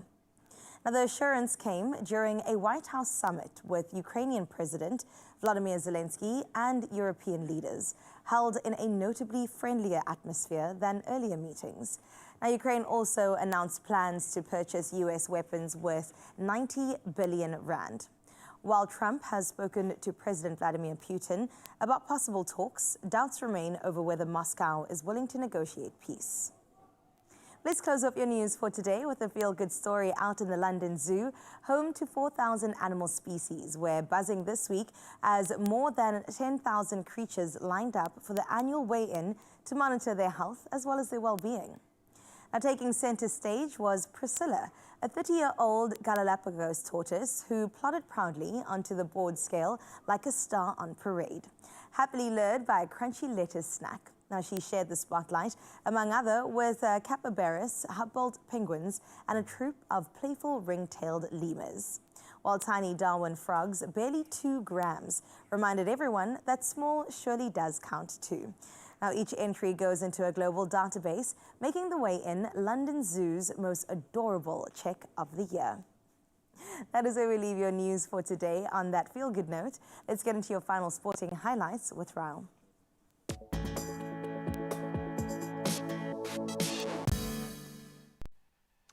Thank you so much, Carissa. And yes, one last time, let's dive into all things sport. Now, starting with the rugby, especially after this weekend, we are looking for some changes, and Rassie has listened. Springbok coach Rassie Erasmus has overhauled his squad with 10 changes for Saturday's Rugby Championship clash against Australia in Cape Town. Now, Jesse Creel captains the side in Sia Khaleesi's absence, with Oxen Che named vice-captain for the first time. And we also have big names like Cheslin Colby, Damian Dialendi, and Willie Leroux returning, while Argia Snyman and Ruan Norkia form a new lock pairing. Now, get ready for it because it's happening this weekend. Kickoff is set to take place at 10 minutes past 5 at the DHL Stadium.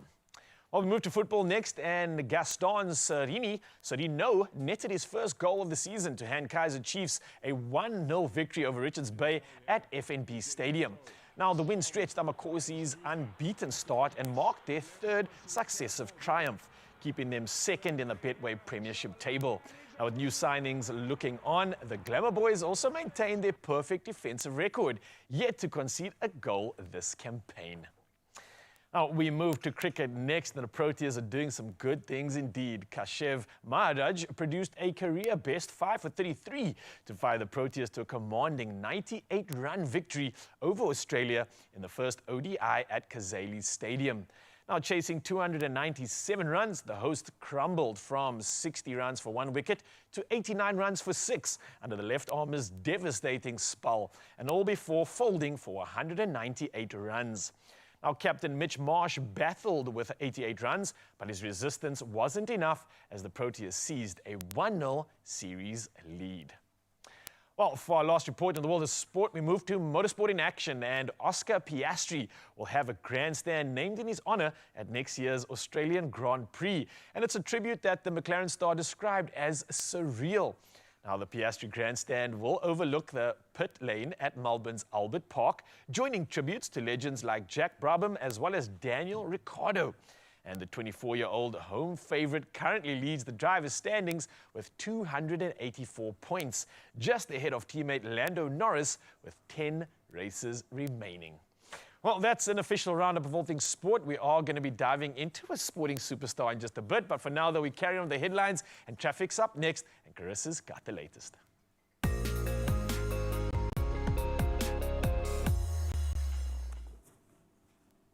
Well, thank you to our nature boy. Let's get into your traffic right now. In Blue Downs in Cape Town, there's been a crash on Hindle Road beyond Delft Main Road. Now, there is a lane closure, so do expect some long delays and allow for extra travel time should that be on your route. Let's move over to Gauteng in Boksburg, where there is a stationary vehicle on the N17 eastbound at Ronnebolt Road. So the left lane is currently closed. Do drive carefully and approach the area with caution. All the best on the roads this morning. That is where we leave things for now. Let's get into your weather.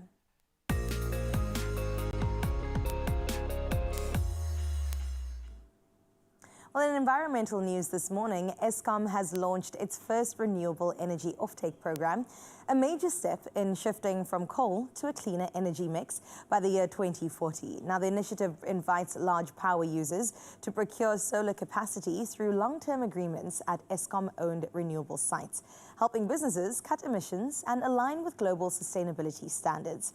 Now, meanwhile, the South African Weather Service has issued fire danger warnings, and that's for the Northern Cape, the Northwest, the Eastern Cape and the Western Cape, urging heightened caution. Let's put a cherry on top of it all by getting into our sunrise view to close off this Wednesday. And this one representing Ebega, we've got Audrey. Audrey, come on, man. I absolutely love that you looked at the previous two pictures and said, I'm going to do you one better, and showed off GQ in the best way that you know how. Looking absolutely chef's kiss. Thank you so much for that. 23 degrees is what you can expect on your side of town. So keep on snapping away, Mzansi, and remember to share that on 063-036-9649. For now, though, to prepare for the day, let's get into your temperatures.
Oh, look what we got here. Again, thank you so much for the sunrise views. But yo, we've got a view like no other. I'm looking at a mountain. Kevin Lerena's in the building, baby.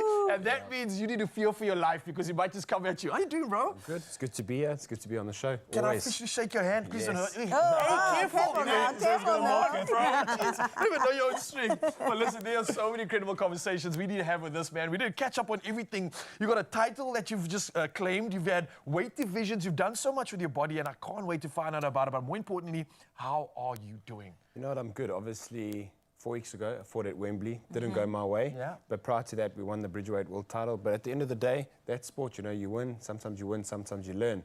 So it's just a learning curve and another step in the right direction for bigger things. Oh, I like that. Sometimes you win, sometimes you learn, not lose. Yeah. We are here for this energy, and maybe you'll even show us the best stance to fight off the baddies, okay? We'll get into that straight after this, although we can start now. Let's go.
It's my feel-good breakfast show.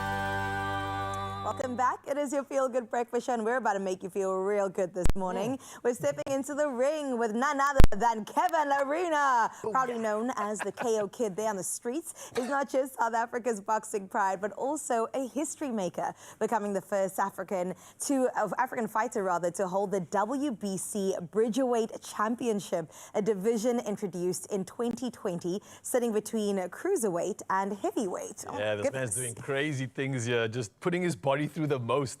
And after previously dominating as the IBO Cruiserweight Champion, Kevin clinched the WBC title in 2024 and has since defended it in style. That's right. Now, most recently against Sergei Radchenko, and it was in May this year. But today, we get to know the man behind the gloves, the champion carrying the South African flag high, and what's next for his incredible career, to say the least. Come on. Kevin! Let's put our hands together, baby. We the champions. Gotta Gotta have it, man. How you doing? Feeling? That was a good introduction. You like that? I feel good. I'm pumped now. Next time for the defense, I'm coming out with you. The champ is here. Boom, boom, boom, boom, boom, boom. Everyone needs a hype man, right? That's true, and a hype woman. We've been Yes, practicing. true. Thank you so Thank much. you so Kevin. much. First and foremost, congratulations, Thank you. man. Thank you. I mean, if we had confetti, we'd be throwing it around right now. Being the first African, not South African, but African fighter to hold the WBC Bridgerweight title. I mean, how does it feel to be a history maker?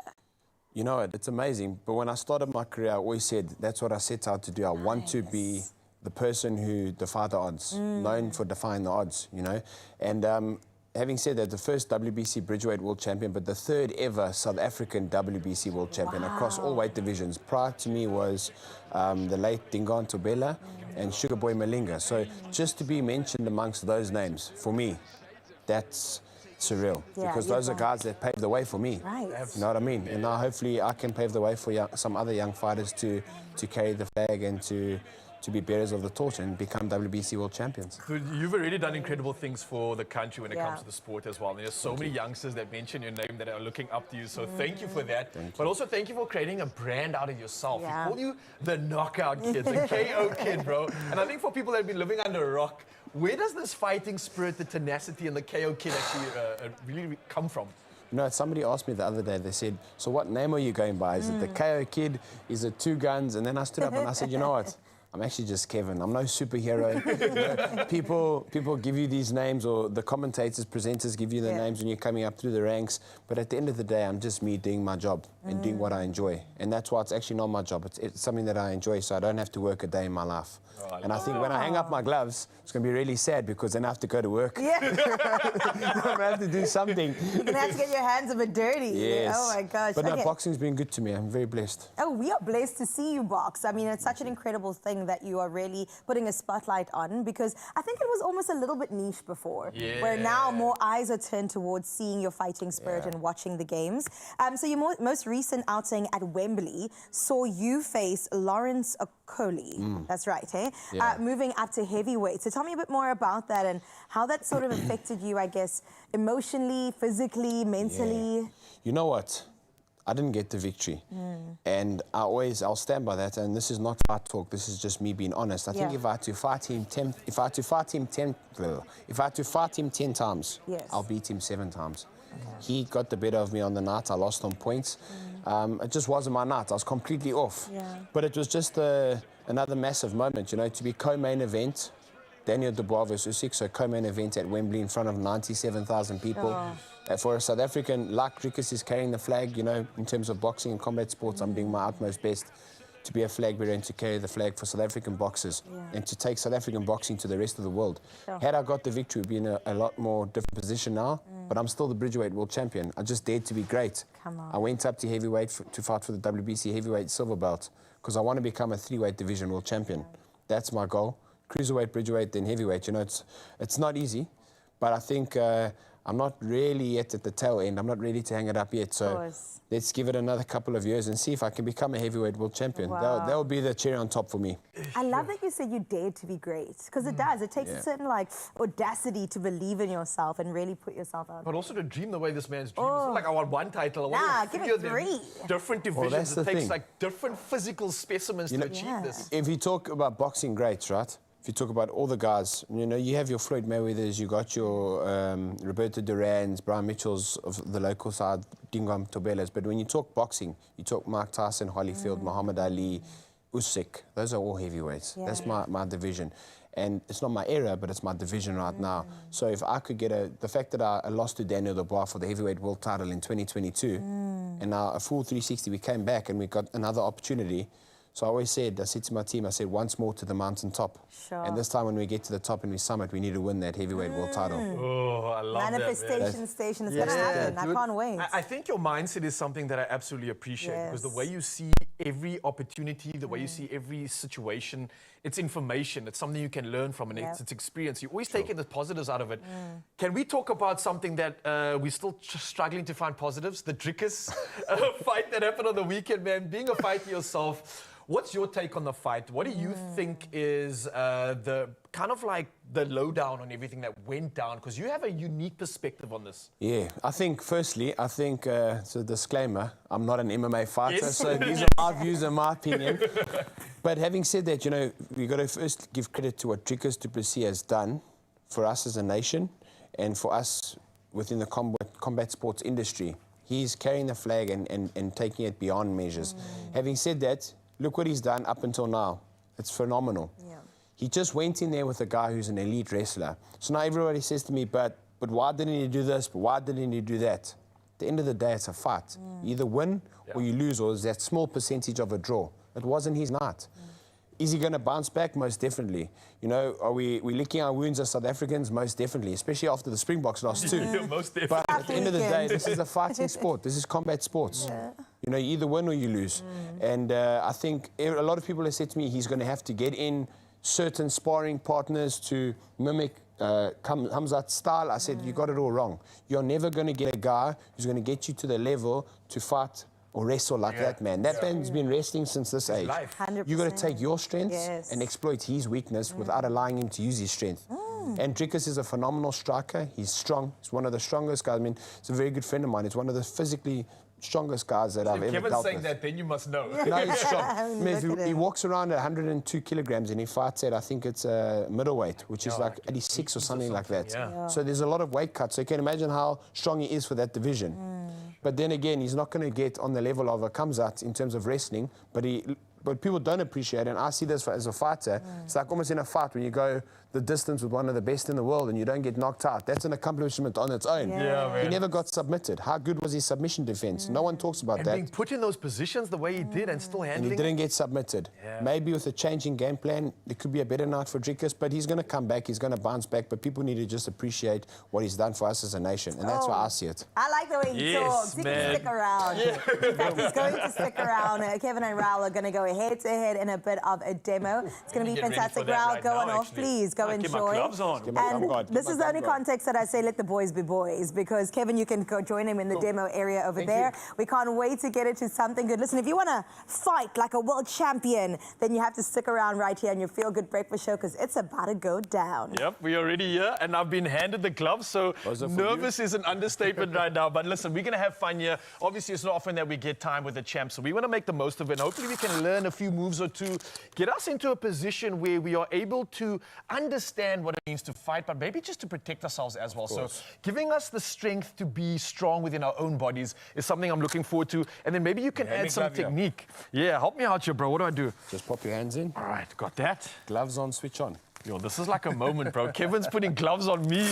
I have lived Mzansi. I officially made it in life. Mama, we got this. All right. There we go. So is this normally you give a fighter like a little prep talk? You say something positive? Well, not necessarily. I want to just go through quick basics with you. Okay, cool. Your biggest defense in boxing is your feet and your head movement. My feet, okay. Yeah. So you don't want to get, if somebody misses, you make them pay. The key is to not get hit, and not get hit. That's what keeps you alive. I like that. Okay, and that's what keeps your faculties about yourself. You know what I mean? All right, so you left-handed or right-handed? Right-handed. Okay, so left leg forward. Left leg forward. Comfortable position, 45 degrees. That's where you're natural. I don't know, bro. This is like maybe a different... Okay, hands up. Yeah. Elbows in. Elbows in. Tilt your slightly, so you're going to have hip curl and bend your front leg. All right, cool. So now what you're going to do, you're going to jab here with your left hand. So jab, all right, jab. Now throw the right hand. It's a basic combination. You're going to throw 1, 2. Okay. Use your hips. Don't use too much arms. Your power is here. Okay, So you're going to just relax. Keep your arms nice and relaxed. 1, 2. Hands back to your chin. Okay, now you've hit somebody. What's a person's natural instinct? Is to hit back. They're going to hit back, yeah. Right, so you're going to hit somebody. Especially against someone like you. What they're going to do, and I can tell you what they're going to do, especially a person who's not a seasoned professional, they're going to throw a straight right or a left hook. So I got to protect myself What from you're going to do, you're going to throw 1, 2.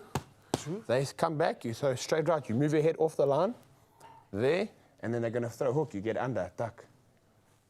There you go. Okay, that's so your basic this defense. is not just about arms and punching. Your entire body's got to wake up hit here. and not get hit. So let's go slow. So 1, 2, slip. that. Keep your hands up though. Oh, because I've got to protect my face here. Yeah, you dodge that, you go under, you throw your right again.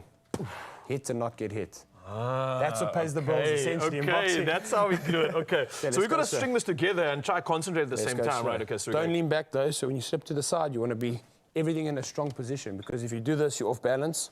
So you want to be here. I can get knocked off balance and onto the floor. Keep your weight not forward too much, but centered. Okay. Okay. Right. So start with protecting my face. Just go slow. 1, 2, slip, weave, boom. Perfect. When you weave, always keep your eyes on your opponent. So don't look at the ground. Always keep your eyes on one. Otherwise, I'm making myself vulnerable, look right? at his chest all the time. Ah, okay. You'll see his movements by his shoulders, so keep looking at the chest. Okay, got you. So 1, 2, slip, under, right hand. Let's go a bit faster. Boom, boom, boom, boom, boom. Again. Boom, boom, boom, boom, boom. One more. Boom, boom, boom, boom, boom. There you go. Oh, bro, this is proper. Double jab. So everything. Once you finish your combo, so go slow again. 1, 2, slip, boom, boom. Control him. Boom, boom. There we go. Oh, like keep him out the way there. So boom, boom. You slip, under, boom, then control him. Boom, boom. Jeez, I gotta just say, bro, when you're facing this man's punches, it's a whole other story here. That's a proper feeling. But this is making sense. You're stringing moves together, but it's with intention and all at the same time, keeping the eyes on the prize and protecting yourself. Eyes on the prize, protect yourself at all times. As the ref says, protect yourselves at all times, because essentially that's what you need to do. One last thing, your feet. Your feet, and one of the best defensive fighters, Muhammad Ali, Floyd Mayweather, the best feet in the game. Your feet will get you out of any trouble. Ooh, okay. Any trouble. So you're going to throw a double jab. Okay. Boom, boom. Double jab. If my natural instinct, I've been tagged twice, is to throw back. All you're going to do is take a slight step back with your right foot. Slight. You're going to make me overreach. Watch this. Boom, boom. I've missed. Okay, Keep your I front made some foot in space. place. Small step with your back foot. Oh, so just the back foot. Yeah, so double jab, boom, boom, reach. Now your right hand's there. Oh, and then I can come in You've for... made me fall in. You've made me overreach. Okay, Just now your we've got feet. strategy involved So in this if as you well. had to throw, if I had to throw a double jab at you, boom, boom, and you throw back, boom, boom. Oh, and now I'm vulnerable. I've opened 'cause myself you've up. fallen in. You Your feet are your capitalise. biggest defense. So I can tell the viewers, your footwork and your head movement will get you out of a lot of trouble. Hey, man, this has been Make incredible. them miss, make them pay. Kevin, thank you so much. Bro, I'm feeling like I'm being empowered here. I'm feeling stronger, and I think that's thanks to just a few seconds with this man. And we're wishing you nothing but the best of luck. I know you've got a lot of other journeys ahead of you. For now, the body's resting, but where to from here? No rest. No There's rest. You know, Yeah? I'm down in Cape Town spending quality time with my children. I Okay. just finished the school run. Nice. Got a training session today, keeping the body ticking over, and the defense of the WBC World title November, December. So this is pre-camp, keeping the body moving. 1 week in Mauritius, holiday with my beautiful family, then back to the ground. Oh, beautiful stuff, man. I absolutely appreciate your hustle, Kevin. It's so cool to see a man doing incredible things and someone that inspires me as well. And I think for everybody out there as well, we absolutely appreciate you. So thank you for raising our flag high. And Karis, what you up to while I just got my sweat on? You look like you're so a bit busy there. What's happening? We are busy. We're defending our table, our dining table, because we're going to freshen it up, and then you guys can sit in and join us, okay? You worked hard, you look fantastic, and so do we. So we're going to join the table and freshen up inspiration coming your way, especially when it comes to dining others in just a bit. Make Pet Royale.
It's my feel-good breakfast show.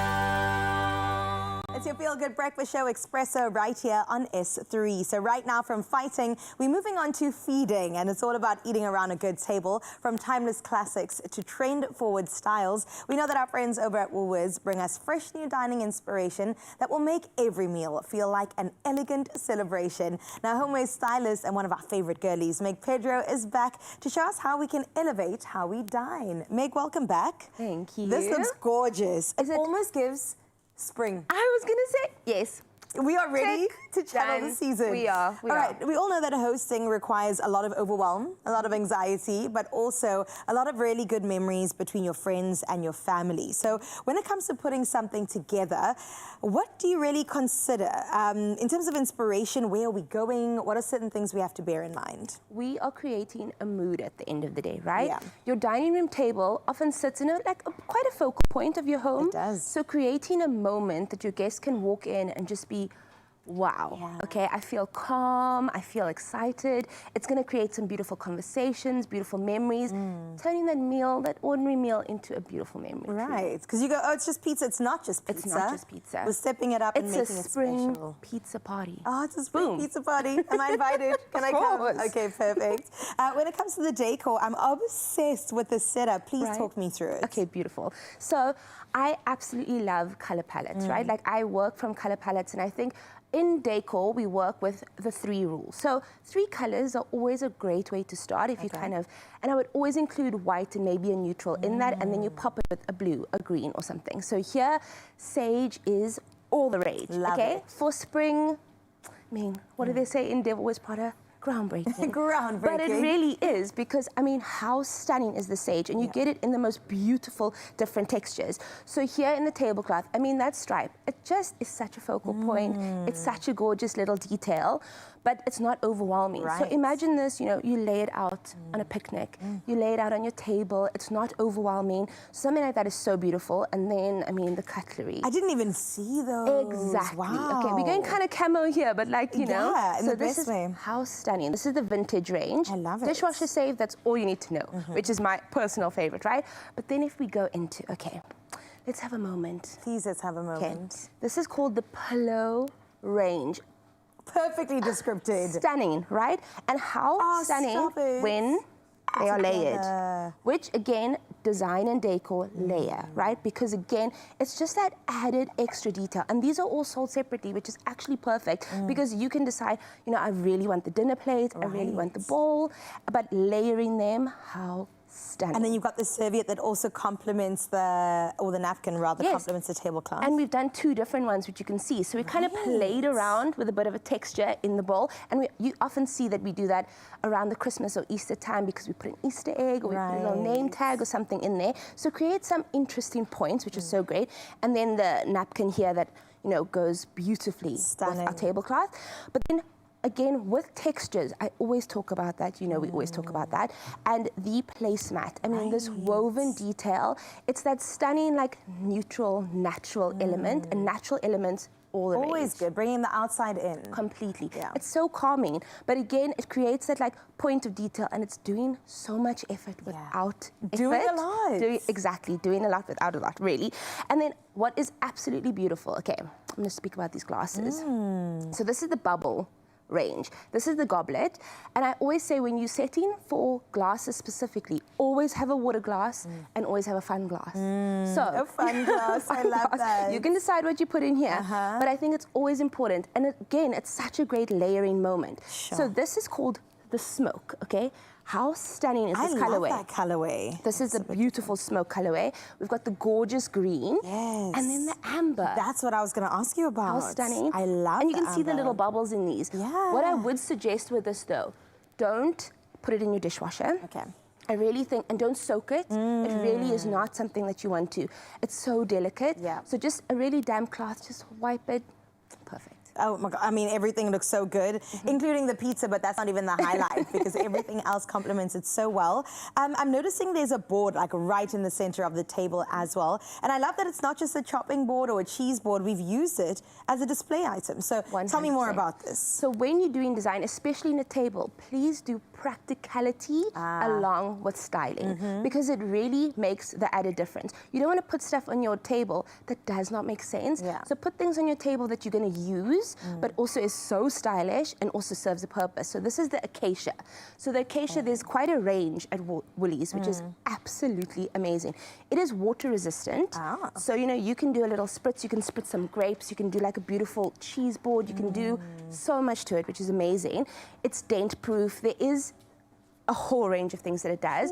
But of course, the different, you know, sizes of it is amazing for different things that you want to do. Exactly. If you want 1 pizza, 2 pizza, cheese board, charcuterie, anything is definitely there for you, as long as it's stylish, functional, and elegant, and of course trendy. Thank you so much, Meg. We appreciate you always. So listen, Mzansi, you can visit Woolworths Home for all your dinnerware solutions, and of course you can shop this in store, and there's also online and on the app. It's this and more. So make sure that you get on it ASAP. And I would say spring has sprung. Oh, I love it.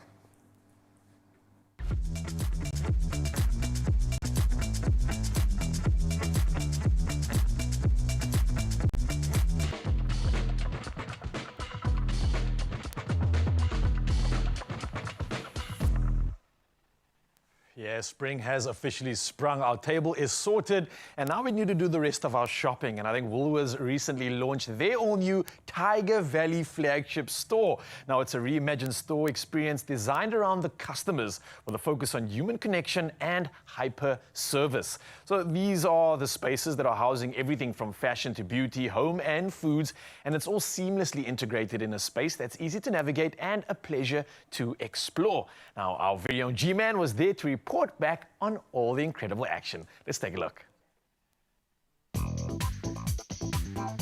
This is the start of an incredible new era for South African retail. Woolworths' brand spanking new flagship store at the Tiger Valley Shopping Centre. It is a concept store that I think will redefine the South African shopping experience. Let's go explore, come on. We are looking so far ahead into the future, it seems. Why is this such a big move for Woolworths? Well, I think ultimately it exemplifies what we stand for as a brand. What we've done over here is really sort of lay out where we want to go to. Whilst we have a big footprint here, a big store here at Tiger Valley, and we won't necessarily be rolling this out to every single store, but certainly aspects of it we will. So it is going to inform the way Woolworths shows up everywhere where it does show up. This was a very daunting undertaking at the beginning, and now we've delivered on it, and it sets us up to take it further. Every category elevated. Home, beauty, fashion, the food is on another level. What do you think your shoppers are going to find most surprising about the new space? I think customers are going to really enjoy the openness of the environment. The fact that we've removed our ceiling has given us a sense of much bigger volume, much bigger space. Customers can move through rails very easily. You can see right through. You can stand in the front. You can see right through to the back to the food market, as well as from women's wear right through to men's wear to kids wear. What do you want for your shoppers, those that come here every day? We've spent a lot of time and emphasis on what we call our hyper service pods. You'll see one on my left-hand side here, which has got a fitting room. It's big. If you haven't got the right size with you, you can go outside. There's a concierge. They will call to somebody on the floor, and one of our team will bring you the size you're looking for. When you've completed and you're happy with your outfit, within a meter or two, you can step out and you can check out and pay for that item right there. All the little service pods that we have around the store. We've got a bra measuring in the lingerie section. We've got our denim laser service that you can do in the men's area. And I think also the tailor experience. You can come and buy something and have it immediately fixed to fit you. So I think customers are just going to really enjoy the fact that there's a lot of solutions for them here. You can enjoy some thoughtful services like gift wrapping, facials, nail care, and all beautifully presented in these gorgeous service pods. So what we wanted to do was to redefine how the store experience feels and behaves, putting human connection and hyper service at the center of all this experience. We're very much a very square structured brand. We've introduced a lot of like rounds and softer edges so that make the brand more friendlier, more inviting and welcoming and easy to shop. From a multi-sensory experience point of view, we've also paired scent, like it's in smell, and music. So all these pods have got a distinctive smell and a music playlist. In the food market, also we've got a playlist that actually is relevant and evokes the category emotions.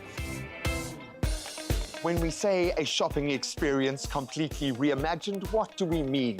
Well, let's enter the food store to find out. We are talking about a very playful confectionery, an unbelievably well-stocked global pantry, to breaking new ground so that we can break new bread with an incredible bakery, the patissier, the fishmonger, all the usual suspects, and a whole lot more, like the Watts cooking bar where we can get interactive and plug into the latest trends.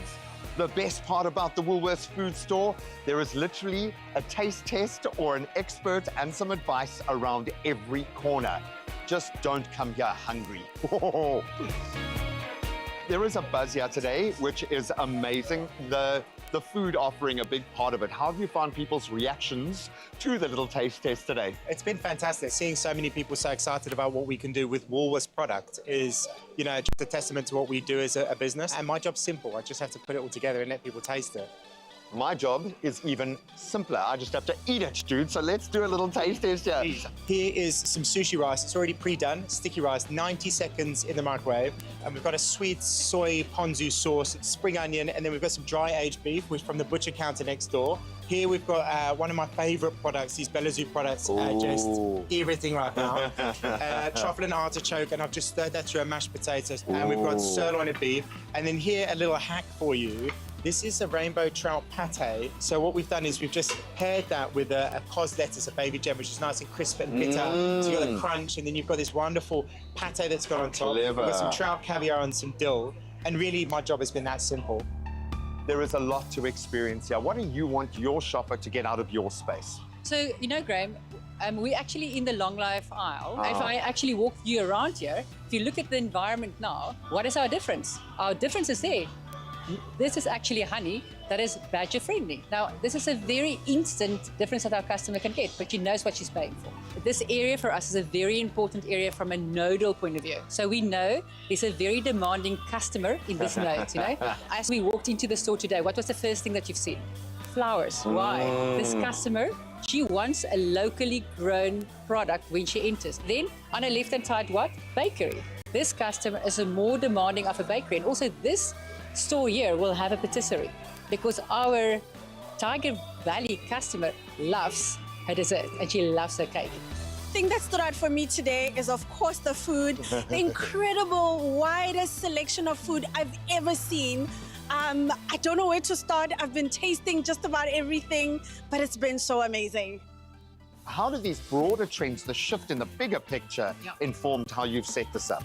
So we walk through the store and you have to notice the amount of recyclable and recycled materials that you use, energy saving that you use. We actually have doors in front of our fridges, It's all part of the sustainability. From an innovation point of view, we're using invasive alien timber. Our mannequins actually are used from coffee sacks and also put together with a plant-based resin, and they are biodegradable and they are recyclable as well. We've expanded our partnership with the Society of the Blind and Super Troopers as well. When we started the journey and we got closer to this becoming a reality, I briefed the design team to say, I want you to come up with something that is inspirational, that is linked to Tiger Valley, that customers will, look at and say, gee, wow, that looks brilliant. And they came up with the Tiger Lily. I think there are circa around 500 units per style, so it's not a big volume. It is only in Tiger Valley. It's not going to be in any other Woolly store. So if you want it, you've got to come and get it here. The standout moment for me has been looking in the faces of your team here, the pride they feel at being able to represent this space. So what you've done, as massive as this is externally, I think internally for Woolworths, this is a magical moment. I'm so glad we are here. Thank you for pointing that out. In store, it's built on the backs of South Africans. It's built with the ideas, the concept, the efforts of South Africans. And you could drop the store in anywhere in the world and it would really show up exceptionally well. The quality that's gone into the product, the quality that's gone into the design that shows up the product is just at another level. Our homeware, the country road brands that we bring to life here. This beauty hall is the definition of global world-class beauty. I think shoppers are going to enjoy the entire space. I mean, it's so amazing. One floor of everything you can think of, from fashion to beauty to the food. You come here and you spend the entire day and the rest of the evening here because there's just so much to see and do and taste and love. My highlight features about the store would most definitely be the shoe section. Because it's really big. So if you want shoes, you can almost circle like 5 brands in more or less one space, but they're still in their designated zone. This is next level. Come and discover Woolworths Tiger Valley flagship store for yourself. It's not just a shopping experience. This is a frame for our life, designed to engage the senses and make absolutely every moment here memorable. This is a game changer. Wow. Wow is all I can say. Yeah, That store in Tiger Valley in Sure. Cape Town, unreal. It is so clear that every little detail and decision was made with one single focus, and that was to deliver a spectacular customer experience. So please do visit. Yeah, absolutely. And I think this is where you'll find all your presenters in your Feel Good Breakfast show. So visit the all-new Woolworths flagship store at the Tiger Valley Shopping Centre for clearly an unforgettable shopping journey. Life is too short for cold drinks or cold food and long waits. And thanks to My Dear, 3 lucky viewers stand the chance of winning a brand spanking new My Dear digital inverter microwave valued at 1,299 Rand. So to enter, simply follow @MyDear South Africa and then reply to the weekly competition post on My Dear's social page, and remember to tag @Expresso Show in your answer. And don't forget that hashtag My Dear Microwaves. Entries close midnight this Sunday, so get on it. Heat it. Eat it. And win.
It's got hacks like no other. So we've got everything you need to do something special in a microwave that you never knew you could do. That's true. Listen, if garlicky fingers and stale chips are ruining your kitchen groove, you are not alone. We experienced that too. Believe it or not, your microwave can actually do more than just reheat last night's dinner. And today we're sharing 3 clever hacks that'll seriously level up your kitchen game. Absolutely. Now listen to this, right? From leftovers to late night snacks, we've got your back because life's too short to go through cold food and those long waits. So we're going to be using the powerful yet sleek My Dear 20-liter digital inverter microwave. And by the end of this, you'll see why it's the silent hero every busy home deserves. I like that you said silent because, yes, it doesn't even make that much noise. It's like so an we assassin. are going to do our first one. No juice gets left behind. If you have no juicer, don't even stress. It's no problem. Our first microwavable hack will take the hard labor out of that freshly squeezed glass of OJ. Listen carefully. Yeah. Microwave your citrus for 10 to 15 seconds.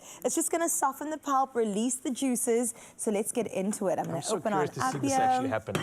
Put it in our microwavable dish. Maybe I should try one on my side as well. Let's do it. Because we can. Just because we can. I do have a different version of the microwave here, but yours is the one we are kind of highlighting. Yeah. And 15 seconds, you said, right? That's right. I'm going to put the timer on. Let's do for exactly 15 seconds. Start, and let's go. And I'm on as well. Oh, my goodness. Is it on? Is it? Hello? Yeah, it's on. You've got to, like, pay attention and listen. That's my one on? Crazy. Is it? Yeah, it is. And it's like, the countdown's going, and literally, yeah, that is insane. That is crazy. So let's find out if this actually works. Okay. We are essentially trying to soften the pulp here. That's true. Does it feel hot? Not too hot, actually. A little bit warm? Okay, that's cool. I was more scared that this thing was going to, like, burst. Yeah. But I think that'll happen if you leave this in for quite hot and you get this liquid to, like, a boiling point. How's it looking over there? It's looking good. Oh, look at that. Easy peasy. You've never squeezed an easier orange in your life. Let's try that out. It's just going to be a shot of an orange, to be honest. So normally, Look at that. have you squeezed oranges before? No. It's quite a job. Like, you really got to, like, and get your grip strength on as well. But, like, I'm two-fingering this thing, and it is absolutely easy. Look at that. I don't even have to put any effort in. I'm going to prove it to you now. 2 fingers. Wow. Pretty simple, right there. That's amazing. Let's cheers to that, Ryan. Yeah, we have to cheers to that. Try our Freshly delicious squeezed. It's going to be warm, though, but I think it's perfect for, like, colder seasons. Oh. It's got a sweetness to it when you warm it up. That's weird. Okay. Oh, I love First that. hack, I can think we can officially say that's official. Yes. That works. But let's carry on, right? So with My Dear's time-based control settings, you get just the right amount of heat without going overboard. Like, we didn't want to do that right now. So these exploding oranges weren't exploding. They were kept at the perfect temperature. Absolutely. And I think that's what the perfect timing helps us with. Okay. Yeah. Let's get into hack number 2. All about the garlic. Done in seconds. Time to say goodbye to scented garlicky fingers. No one loves that. And stubborn skins that just won't budge. So let's run through how to do it. Yeah, so this is all we're going to do. We're going to heat some fresh garlic cloves in a microwave, safe dish for about 20 seconds, and then allow it to cool, right? And then after that, we simply squeeze the softened cloves, and the skin comes off like magic. Amazing. Well, let's find out if that is the case. Yeah. Right, so you're getting the cloves. I'm going to put the cloves Open up. Yeah, in. and those are going to go into the micro. I got it. Okay. Try not to take off like all the layers because you want the microwave to kind of like make that The skin is still on there, I can guarantee you. Okay, cool. Yeah, there you go. Oh, I'm already smelling You're like smelling, we're eh? about to start getting a good cook Okay, on. you put that on in. Okay, pop it in. We're going to go for 20 seconds here. That's right. And yeah, while this is happening, we've got some time to chat to the people. Absolutely. Farewell to those garlic peeling struggles. We've all been through it. My Dear's, wave technology ensures even heating throughout your food. So don't even stress about it. No hot spots, no cold spatches or even patches, and no more garlicky nails nor fingers. Oh, man. Let's get into it. It might have been short of 20 seconds, but let's find out. So we got to let it cool down. So make sure. Oh my gosh, you can already feel. Can you feel that? That is weird. Done. So it is a bit hot, but check this out. Do it again. Literally. Okay, so let me take one of these. This should be something. What? Are you just literally? They just like squeeze. They literally just squeeze out. How cool is that? I have struggled with garlic for so long. Wow. Why didn't no one tell me about this, guys? Done. Living under a rock. That is so cool. I don't know why we're surprised by our own hacks. I know, but we haven't even tried this out. So we tried this out live on TV, and I was hoping that this was going to go right. And it's gone even better than that. It is, I mean, you literally have perfectly peeled garlic cloves right there. I don't know if you guys can see that, but I mean, it doesn't get better than this. Normally, you'd see some nail marks from the chairs and some knife wounds or something. But show off your garlic just like that. All right, we're going to put your one up next because this is something I think everybody needs, a chip resuscitation station. Yes, you heard correctly.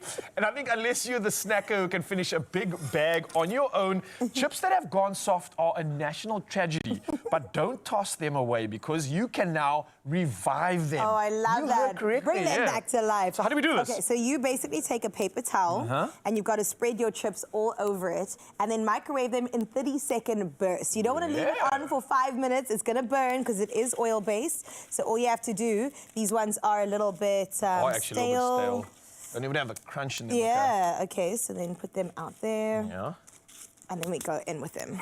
So this is 30-second burst, right? 30-second I'm assuming because we don't want to burn the chips, Exactly. maybe. But what a cool hack. I guess if it doesn't work in the first 30 seconds, then you can just kind of do it again. Yep. That's why they are in bursts. But there you go. Let's find out. And a reminder, yes, that microwave did go on. You can't hear anything. Can't hear but my idea really is removing the moisture. It's bringing back that crunch. And I think all with precision heating preferences. This is preserving the flavor and the nutrients. So I think it's something so special about this that you're getting like meticulous timing. You're getting that perfection as well. And you're probably getting but I think that's what's happening right now. If you can hear that noise, that's the plate hitting the side. So make sure you center the dish when you pop it in. Human error. Ours was a bit too big, and that plate was also a little bit too big. I also shifted the bottom one here. But okay, this is done. We have about 30 seconds of burst in this one, and it's time to officially see if we got the crunch back. Maybe you can hear this one. No way. That's literal crunch. That crunched away. It tastes like it just came out the bag, guys. Ooh, well, there you have it. It's certified. These are all 3 official hacks that you can try at home, but maybe you need the precision of my idea to do it, I think. I think you definitely do. And also maybe some guidance with your hands. So whether you're reheating leftovers, fixing a midnight snack, or simply looking to make your kitchen life a little bit easier, My Idea's range of microwaves are built to handle everything. And I think we've got something for you. Yeah, because you get 10% off when you shop online using the discount code on your screen. So check that code right now and you could be getting your discount. Nice, but that is not all. With Expresso, you stand the chance to win a brand new My Idea digital inverter microwave valued at 1,299 Rand. So we want you to enter. Simply follow at My Idea South Africa on Facebook or Instagram, then reply to the weekly competition post on My Idea's social page and tag us at Expresso Show with your answer. And of course, don't forget to use that qualifying hashtag My Idea Microwaves. And that competition closes soon, Sunday the 24th of August. T's and C's can be found on expressoshow.com. Good luck.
It's my feel-good breakfast show. From the kitchen right to your lounge, you can look forward to playing Lotto, Lotto Plus 1 and Lotto Plus 2 for 43 million Rand in total estimated jackpots. But listen, it all goes down this Wednesday, so don't get left behind. Play Lotto for an estimated 35 million, and then you get Lotto Plus 1 for 7 million and Lotto Plus 2 for 1 million Rand. It's a lot of millions and you want to get it, so you can do the following. Buy your tickets today in store on the nationallottery.co.za website. There's the mobile app. You got cell phone banking or simply dial *120 *7529# and follow the USSDs. It's that simple. Get involved. It could be a big payday and you need to play right now. Speaking of playing, we've got our performer of the day sending us home. It's Kirsten Skippers once again, and this one's entitled Lavender Hill Blues. So the stage is yours and let's boogie down.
Good production.